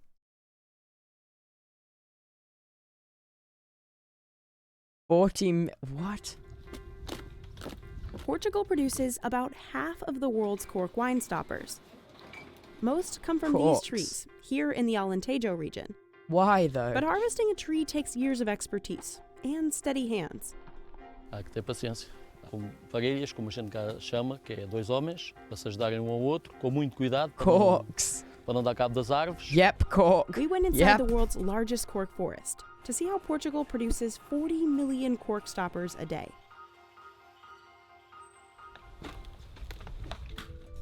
These are cork oak trees. They're so special. They've been protected under Portuguese law since 1209. Oh, so wow. harvesters have strict rules to follow. The trees can't be touched for the first 15 years of their lives, and they can only be harvested every 9 years, so the bark has time to grow back in between. Oh my god. Since the first 2 harvests of a new tree don't produce the best cork, harvesters have to wait 33 years to get the good stuff. Every summer, harvesters peel off the bark using century-old techniques. Sim, isto é machadas próprias para tirar a cortiça. Já se experimentou com máquinas, as máquinas não dão, porque depois o homem tem que ir lá na mesma tirar a cortiça. Only the outer layer can be harvested. Normalmente, quando se aprende a tirar a cortiça, aprende-se que a primeira machadada que está no sobreiro tem que ser devagar, para ver a grossura da cortiça. É muito difícil, tem muita ciência para se tirar, para no fim as árvores não saírem feridas. E as árvores são feridas, normalmente começa a entrar umidade, começa a entrar bicho e com o passar dos anos elas vão acabar ou por cair ou por morrer. To prevent that, workers leave the inner layer untouched. We can harvest the bark of the tree without damaging the bark, so these cells can grow again without any impact in the life of the tree. Because the trees regenerate, they'll never run out of cork. The oldest tree on record is an estimated 200 years old and has been harvested 20 times in its lifetime. Wow. After the cork planks are stripped from the trees, they're pressed between concrete slabs for 6 months. Then they're sent to a processing facility to be boiled for at least an hour. That's to sterilize the planks and make them softer. This machine punches out the stoppers we see in our wine bottles. Those corks are shipped out to 100 different countries. But the rest of the cork left behind in this process isn't wasted. We don't waste anything, even the small residues. All that byproduct can be made into things like flooring or granulated stoppers, used to cork less expensive wines. Cork harvesting goes back millennia. Egyptians used stoppers in tombs, and the Romans used cork in shoes. Today, Portugal harvests 100,000 tons of cork every year, and owns a third of the cork oak forests in the world. That's a real retainer of CO2, protected for biodiversity. This tree that separates the south of Europe and North Africa from the Sahara Desert, so it's a barrier to desertification. Yawning. Cork sustainability was part of what saved the Portuguese wine stopper. In the early 2000s, winemakers began turning to synthetic closures and screw tops for bottles, and the value of cork plummeted. Oh no. But as consumers became more environmentally conscious in the 2010s, The movement against single-use plastics that is happening all over the world, it's a real opportunity for cork. Yay! Cork exports grew 52.3% in nearly a decade. In 2018, Portugal passed a record $1 billion worth of cork exports. Exports, we kept that number and very close to 1.1 billion in 2019, and now we are waiting for the final numbers of 2020. But as a global pandemic, as a global crisis, we are expecting also some impact in our business. Despite the COVID-19 pandemic, the 2020 harvest didn't stop. The cork harvest this year happened very smooth. We are talking about an activity that it's done at open air, it's out. The industry's success in the last decade has allowed Portugal to Wicked take its cork products into other industries. From construction to automotive industry, to aerospatial, to sports, fashion, clothes. But even as cork demand continues to grow, harvesters plan to keep doing things the same way they always have, with a good axe. Wow. Wicked corks. That's pretty cool.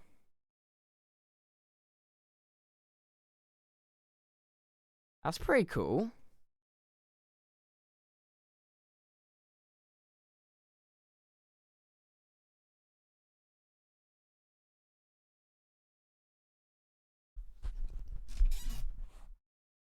Okay, there's my hope I needed. There's my hope I needed for the day.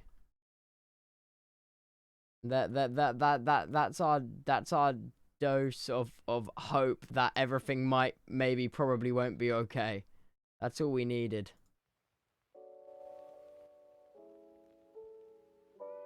That's all we needed.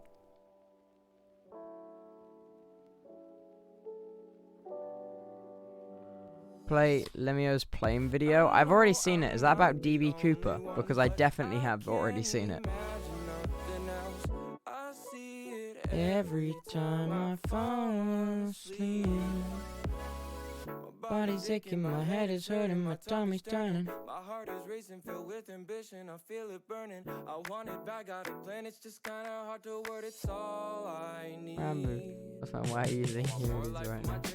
I'm getting tired of all the same shit. I wanna see my family, wanna see my friends. I've been That's slept fine. on like my name says, and I'm pretty far from being famous, but I sure as hell ain't nameless. I just take aim, I ain't aimless, and I let it fly like a spaceship and just see you where that goes. You can never be certain, but I know that it's worth the burden. Some things got me hurting, I can't see, but I know that it's fine, cause it's all that I need. All I need. Art stream not right now. I have my pen.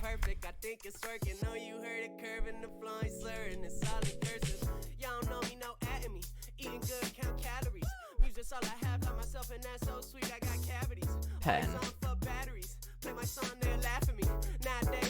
Long God bless, I got allergies.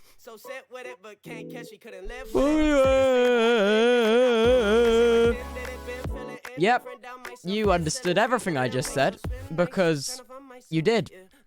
And if you didn't, you're wrong. Hello, 2 Point Hospital. I see. That is obviously an accurate representation of the medical industry. I yawned, damn it, Tubbo, sorry.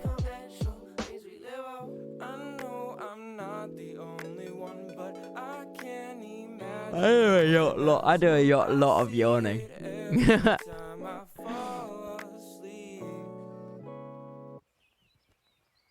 Tubbo, playlist making stream? Playlist making stream. I like my playlists at the minute.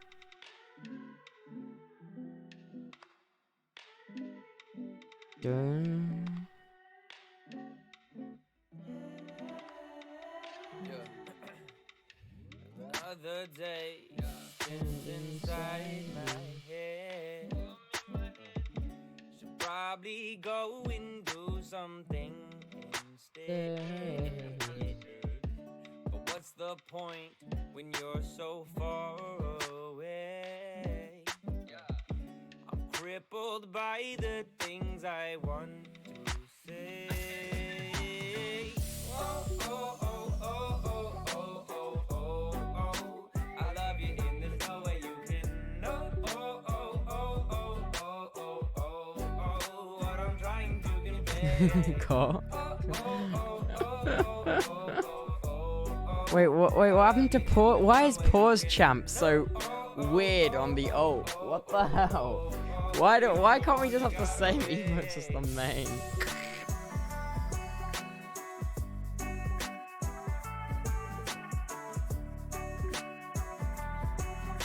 I knew it.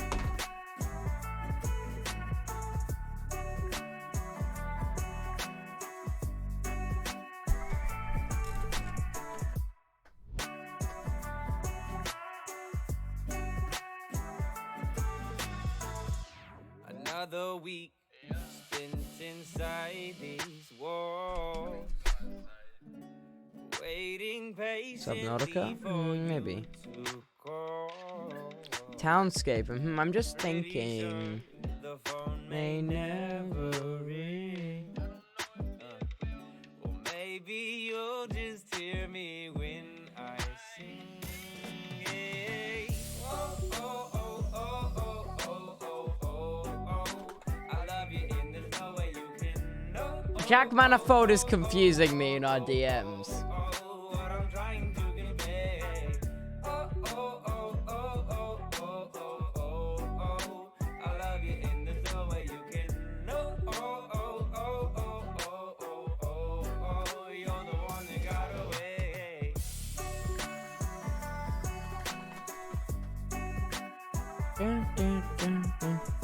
He's confusing me. He's not making no sense. I kind of want to play Detroit again.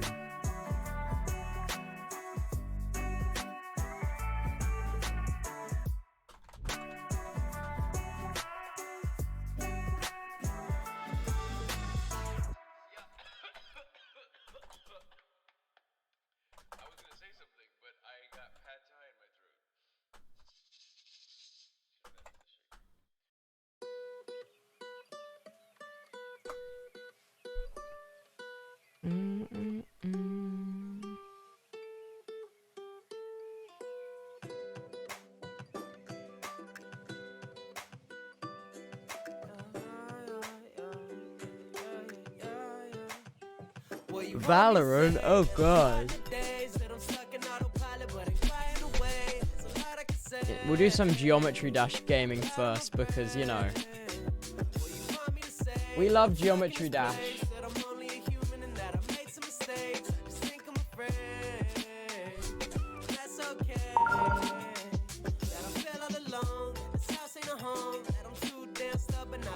How are we, Geometry Dash gamers?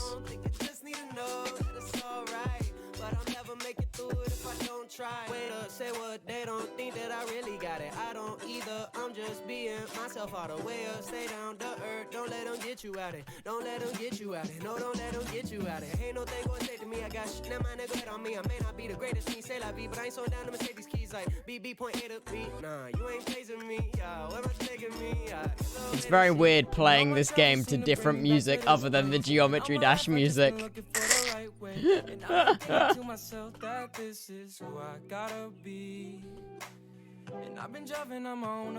This game hits different with Kai Dreams in the background.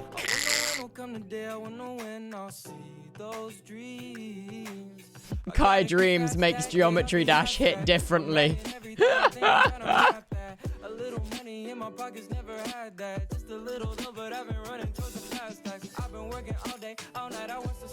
It really does, though.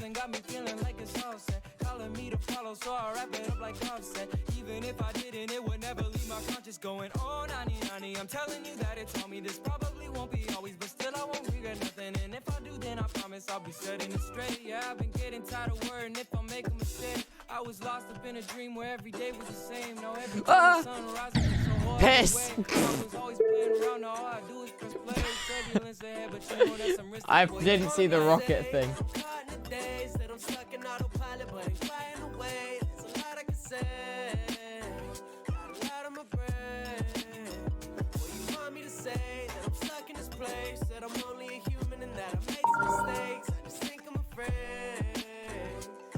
I'm trying not to yawn. I don't know why I'm doing so much yawning today.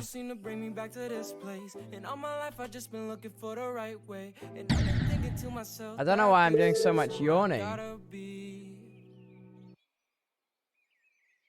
Okay, wait, I've got an idea. Alright, let's sync a Geometry Dash level to a song which isn't for Geometry Dash. Wait.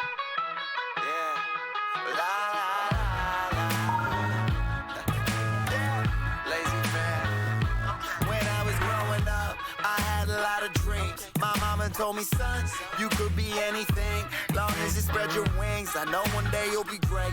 Just wait, soon you'll aim up at the sky, and I'll watch it float away. But now that I am older, I'll admit that I am over all the stress and shit that comes from molding life upon your shoulders. It's a chore. I'm sick of being bored. I'm sick of always stressing. I'm focused.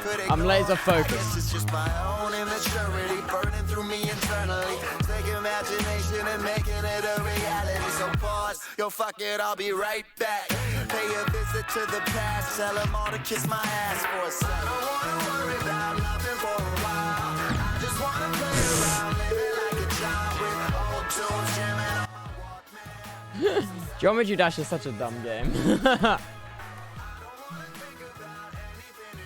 Yo, it fits though. That was on beat. I know. That's why I like Geometry Dash so much.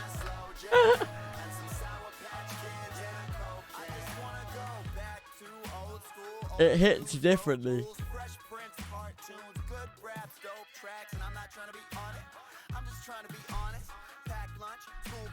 First time I play Sonic.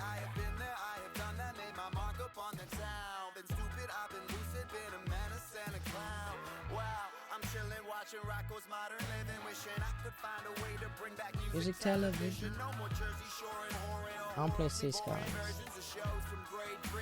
Written with no vision.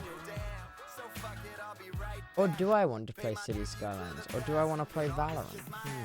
Because if I play Valorant, there's a risk that I will just have to end stream because it might mess up my mouse. Like, it might mess it up.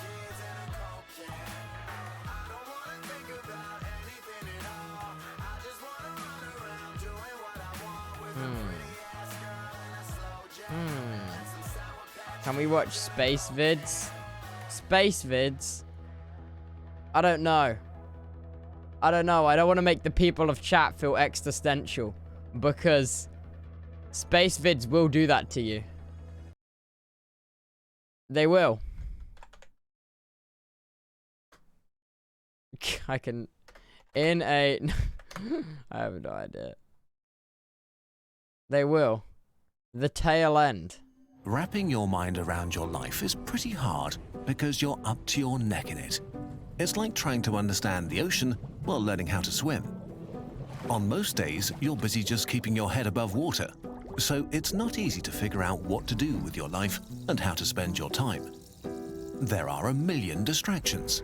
Your family, friends and romantic partners, boring work, and exciting projects, video games to play and books to read.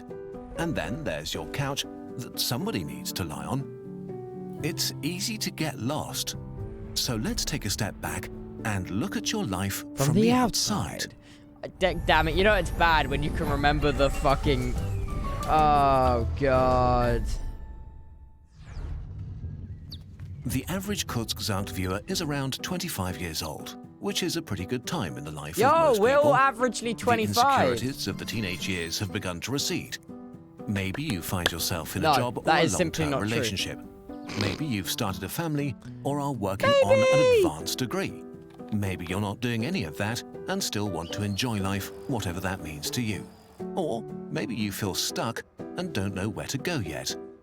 What do I do? 1 in 20 Tell people me in a watching this nutshell. video will get What to do live I to do? 100. Maybe Let's it's me. assume you are Maybe one of the I'll lucky need ones, to. which means Maybe you have I'll a get total to of live to 100. 5,200 weeks of life at your disposal. That's when so you were much born. life to have. You spent the first 600 weeks of your life being a kid and 400 Oh my being God. a teenager. During this time, Wait, you were they pretty useless just for skip- society. What do you but also mean I'm not very useless free for to make society? Take that back immediately. What? You're telling me I'm useless for society? I don't believe this. your own decisions.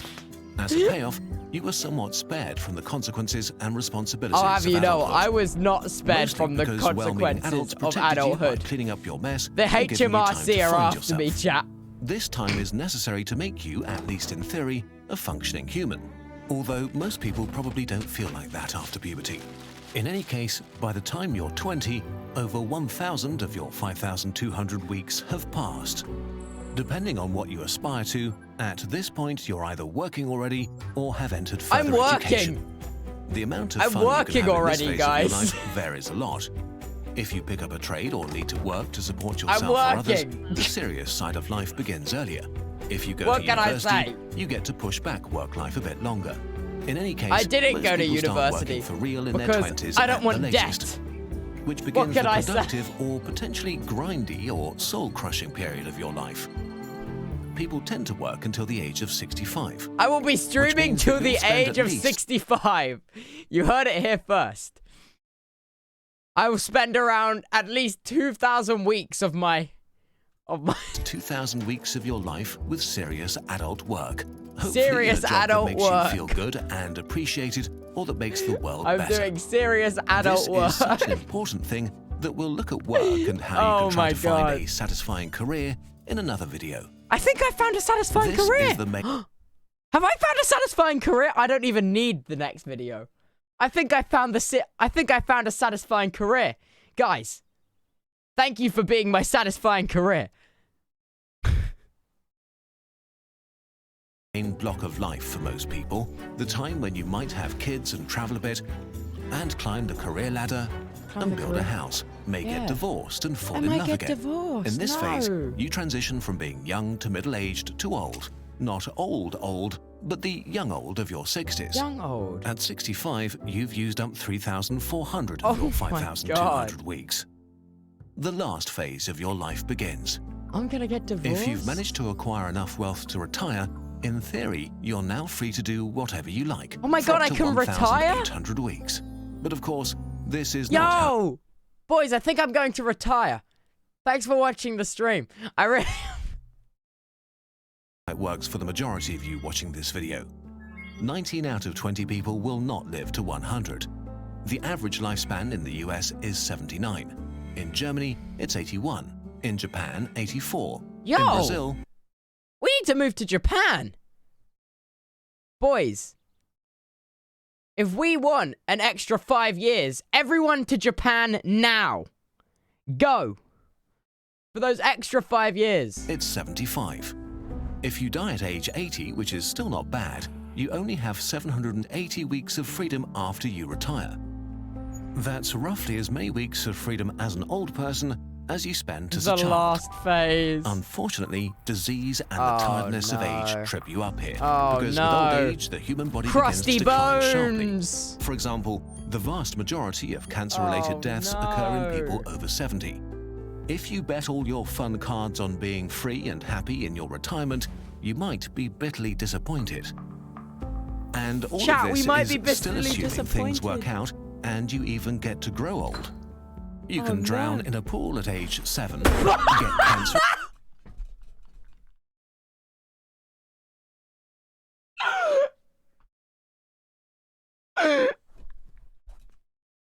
Well, that was so blunt. That was so blunt. That took me by surprise. You can drown in a pool at age 7. No. No. I wasn't ready. God damn it. I wasn't prepared. Yes, I did too drown in a pool at the age of 7. I see. God damn it. It got so scary. Oh Age my 7, god. Get cancer at age 32, die in a car crash at age 48. Yes. You can fall from a ladder at age 60. Die. We can Every do all day of those the universe things. rolls a bunch of dice for every human, and every day someone somewhere on this planet rolls a critical failure and their life ends that day. The older you get, the more dice are rolled for you. Usually when you swim through the ocean that is your life, you don't think about all of this too They much. roll a and that's D25. fine.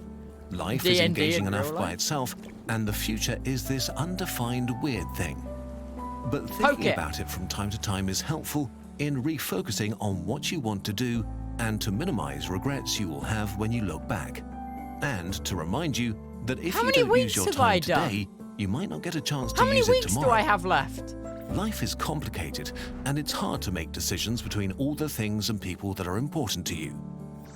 This has become painfully obvious to billions of people during the coronavirus pandemic. If you respected social distancing, so many things that we took for granted were not available anymore. Traveling and public places and eating out and seeing friends and meeting new people. Escapism Spending is gone. time together became The limited escapism and is precious. gone. But actually, the time you have with the people you love is already precious. Think of your parents.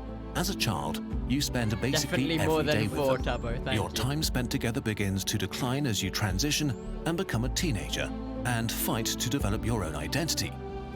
But as teenagers, you probably still see them regularly, which changes as you enter your 20s when most people move out for university, They for move work, out at the or age just to of be on their 20. own.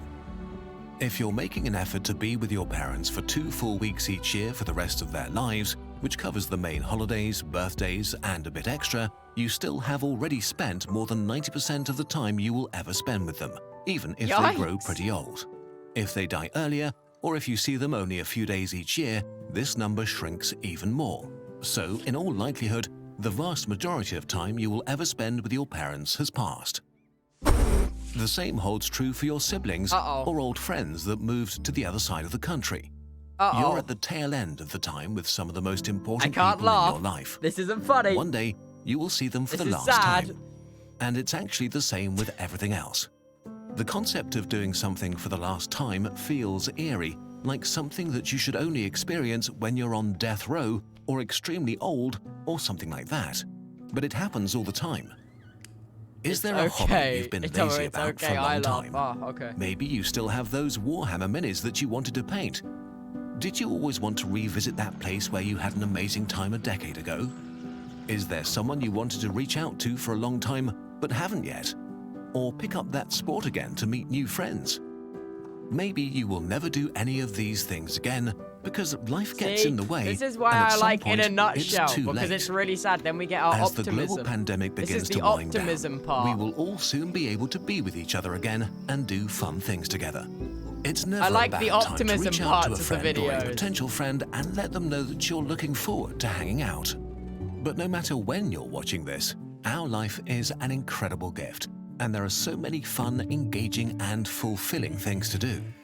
And you get to decide what and who matters to you. But what matters the most is that you actually make decisions from time to time. This video was based on and inspired by an article by our friend Tim Urban of Wait But Why, the best blog on the internet. Be sure to check it out to get more new perspectives on things. Internet.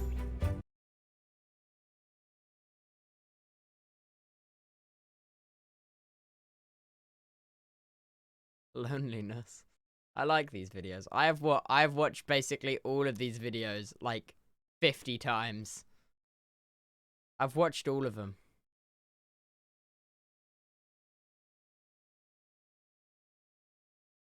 I want nuclear energy. Nuclear energy is cool. Well, because they split the atoms.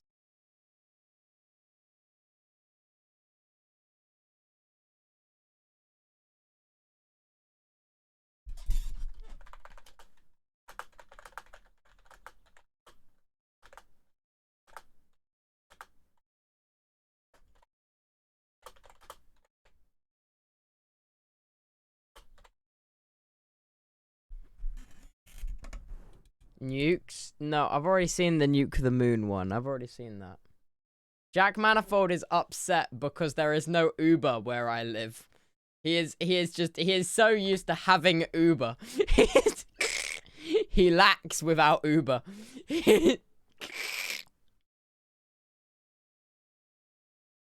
What's the taxi company called?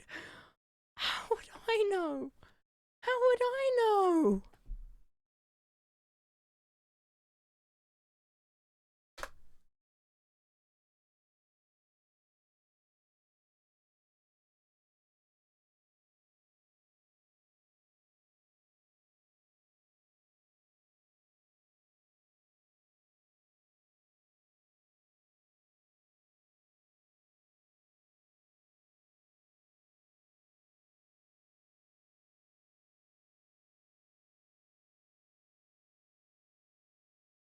Oh my god, he's such a pain. Bruh. Tell him to walk. Yeah, I might.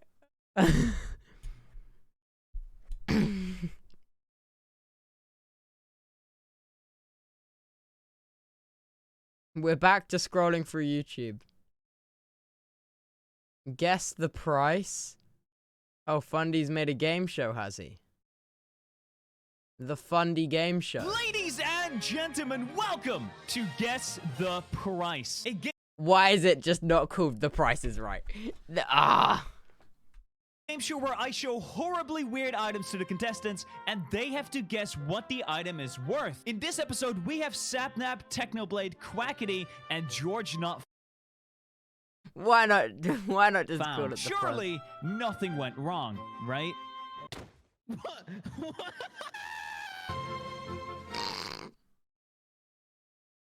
Cool. The rise and fall of Twinkies. What's a Twinkie? Business Insider, please. A mainstay in pop culture and lunchboxes for more than 80 years. Twinkie. That's a big Twinkie. The Twinkie is an American icon. A vanilla cake stuffed with cream. It's a even big made it into Twinkie. the National Millennium Time Capsule. Damn. When you think about kind of the pantheon of food brands, Damn. there aren't a ton that kind of rise to the level of Twinkies. But two bankruptcies, heavy debt loads, and changing tastes pushed Twinkies off shelves and almost to their death. People were starting to sell boxes of Twinkies on eBay for $1,000 a pop. I mean, just crazy stuff, right? It was like the death of a piece of Americana. But just when everyone thought that they were gone for good, Twinkies rose again. So what happened? They're back. Twinkies were invented in Schiller Park, Illinois in 1930. This guy, James Dewar, managed a bakery plant at the start of the Depression. He wanted to make better use of expensive strawberry shortcake equipment sitting unused when strawberries weren't in season. So he stuck banana cream in a shortcake. Dewar sold the Twinkies in packs of 2 for 5 cents. When bananas were rationed during World War II, The simple vanilla cream we know today became the filling. In the next 2 decades, Twinkies and its parent brand Hostess dominated the packaged cake market. Marketed to children in everything from TV commercials to Batman comics, Twinkies rose to the status of a cultural icon. You're getting ready for school. Here's a swell dessert that you can take along with you. A package of 2 big Hostess Twinkies. The Hostess snack cemented itself in kids' lunchboxes across America. It was an affordable indulgence for families. It was just so woven into the fabric of the culture of America. I'm gonna be honest, I've never heard of this thing ever. The brand introduced its mascot, Twinkie the Kid. It's Twinkie the Kid! Yahoo! The anthropomorphic cowboy Twinkie became popular among kids for sharing his namesake cakes. But growing talk of Twinkie's high sugar content would soon butt heads with the brand's kid-friendly marketing.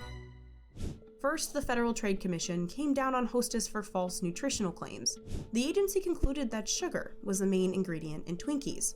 And then in '79, the trial of a San Francisco man charged with murdering the mayor gave rise to the term Twinkie defense. The defense team argued he had diminished capacity thanks to his addiction to Twinkies, and the murder charges were lessened to manslaughter. It was a trial that balked at the wholesome cake brand Hostess was trying to build. Fresh, wholesome Hostess meets my tough standards. What? You know, man's ate a lot of cakes, so he didn't commit murder. So when I say yes, it's Hostess. Then began a string of new owners for Hostess. In the 70s, telephone company ITT ran Twinkie's parent company.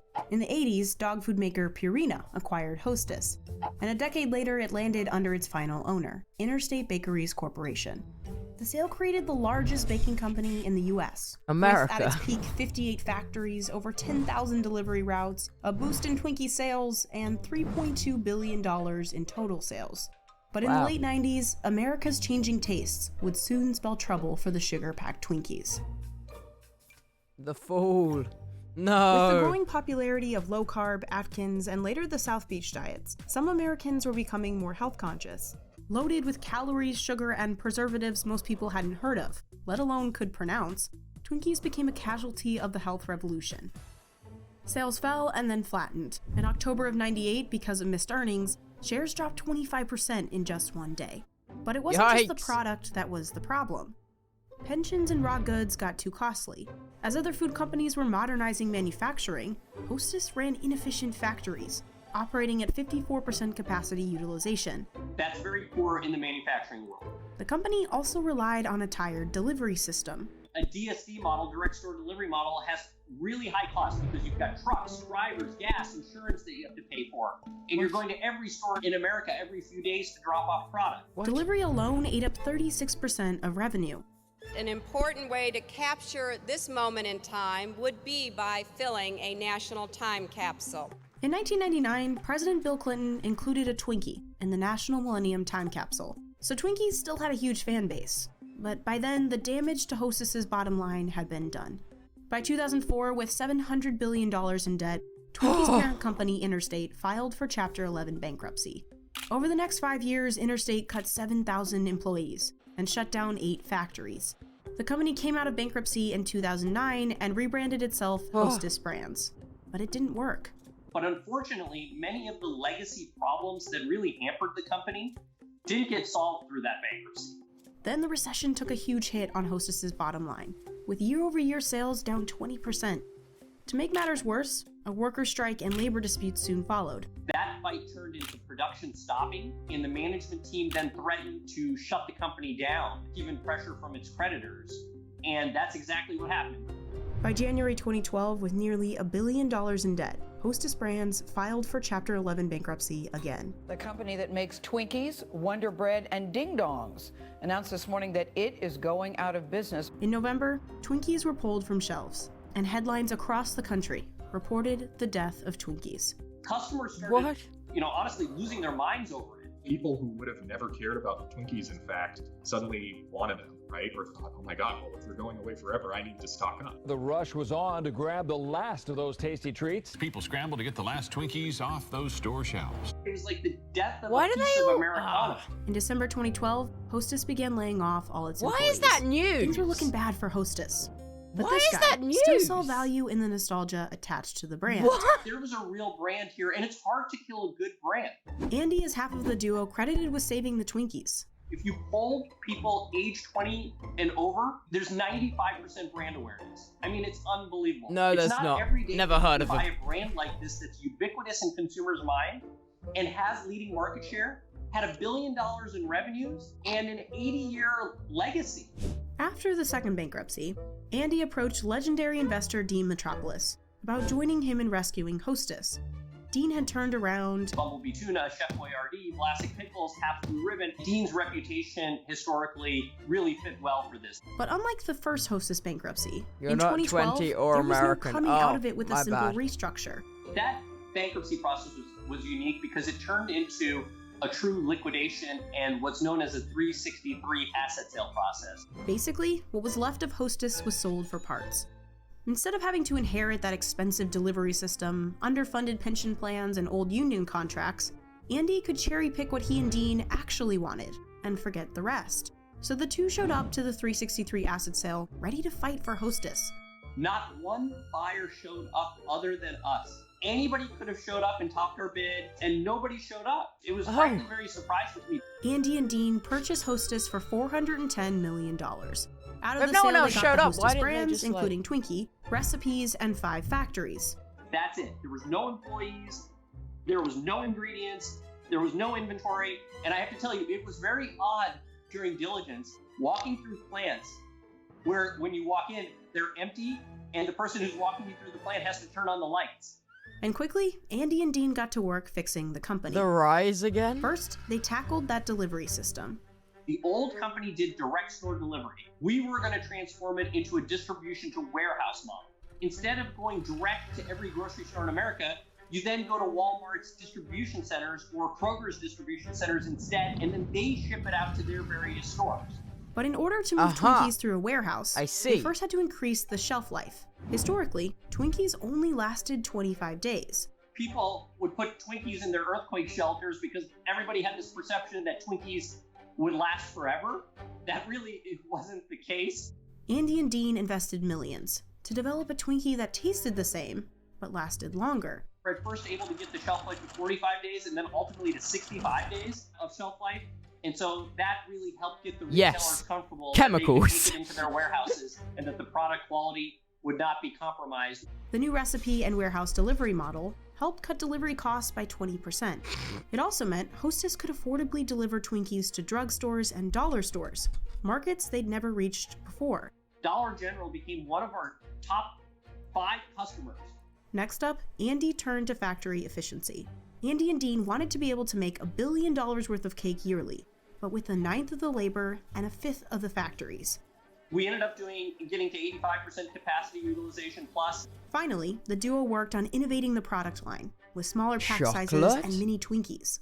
Those products really didn't get the resonance in the marketplace, and so then we just jumped wholeheartedly to embrace the brand, embrace what you are, which is indulgence. The team had to make all these changes in a matter of months. In July 2013, the once dead Twinkies returned to shelves, to tons of fanfare. The world is a better place tonight because Twinkies are back. The tagline was the sweetest comeback in the history of ever. It all went viral. It was really kind of unbelievable. A lot of that, frankly, that excitement and buzz, ironically, could have never come about if Twinkies never came off the shelf. The trite saying is what? You don't know what you got until it's gone. Twinkies quickly sold out in stores across America.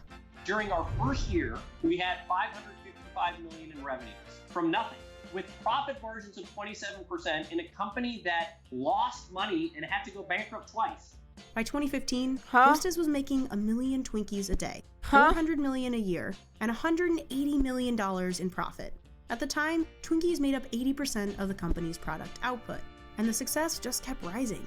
In 2016, Apollo and Metropolis took Hostess public. The IPO valued the company at $2.3 billion, nearly 5 times what Andy and Dean had paid for it. Apollo and Metropolis' gamble that Americans still love Twinkies had paid off.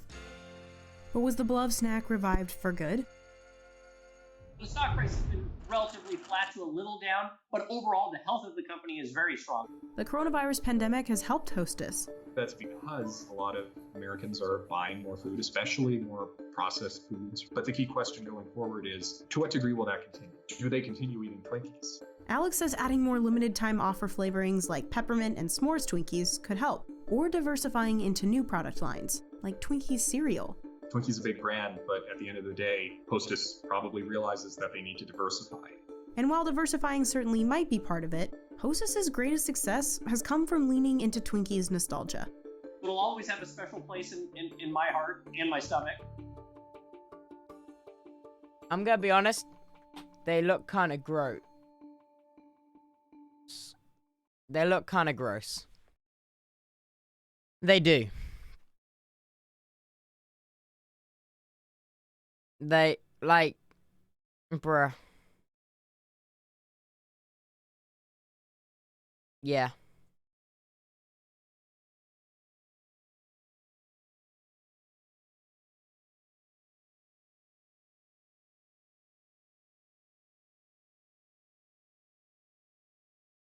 They are bad. Oh. Trust me, they taste good. I don't trust any of you. You're all telling me different things. I've never had one. More Marble Olympics. One of the benefits of qualifying early for the Marble Olympics is you get a little bit more practice. The same can be said if you are the host of the event, in this case the Oceanics, who right there meeting Queen Marina with the flower in the back. Coach Tide, mascot Alvin, even our reporter Ricochet in there. As we get ready for these 4 teams to take their shot at the funnels. We saw this in the qualifier already. Now these teams going to get a shot at it themselves. I don't think there's some bragging rights also between the automatic qualifiers. And then you don't know these marbles. Taking their time. Remember the qualifying round, I think our top time was 1:44. Longest that it took for anybody to get down through this course. Savage Speeders up there. Oh, and as I say that, they drop through. The Oceanics now take the lead. Clear back in funnel number 2. They join the O-Rangers in 3. Oh, now look at this. Savage Speeders rocket right on through down to 5. Not what they wanted. O-Rangers last to drop through into 4.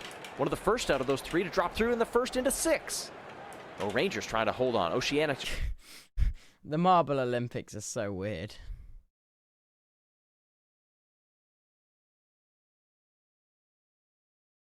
It's so weird. So perfect, though.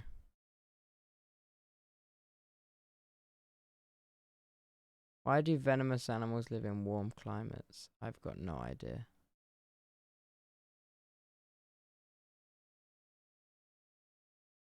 Go back. Who wins, though? Nope.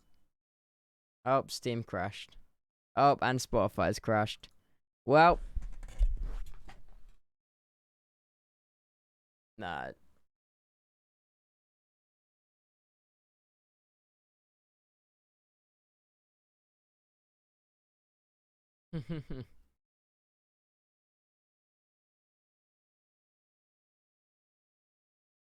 Guys, why are you whelp clapping?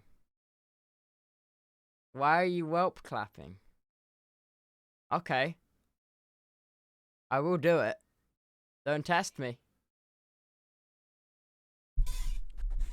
Don't test me.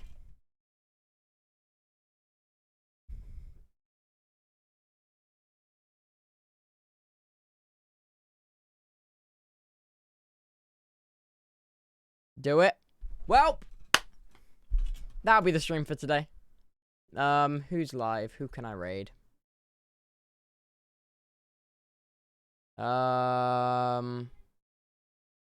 This isn't my normal Twitch. I can't see anyone on there. Because I'm logged into the other one. Who? Oh, it's me. Let's raid Freddy because Freddy. Because, you know, Freddy. Stream start. Oh, he's just started. Oh, man's just started. Oh, let's go. Alright. There'll be a main stream later. You know the drill. Oh, by the way, This stays between you and me and probably the update accounts on Twitter. We're going to be doing an IRL stream. I'm going to be using Jack Manifold to intimidate the public. So, I hope you've all enjoyed the stream. That's the wrong account. Alright. Right, I'm sending the raid to Freddy now. It's charging up. I'm really sunburnt. I'm never going outside ever again, dude. I'm really sunburnt. Like, look at my face. But yeah, okay. Bye. Ta-ta for now. Ta-ta for now. Ta-ta for now. Bye.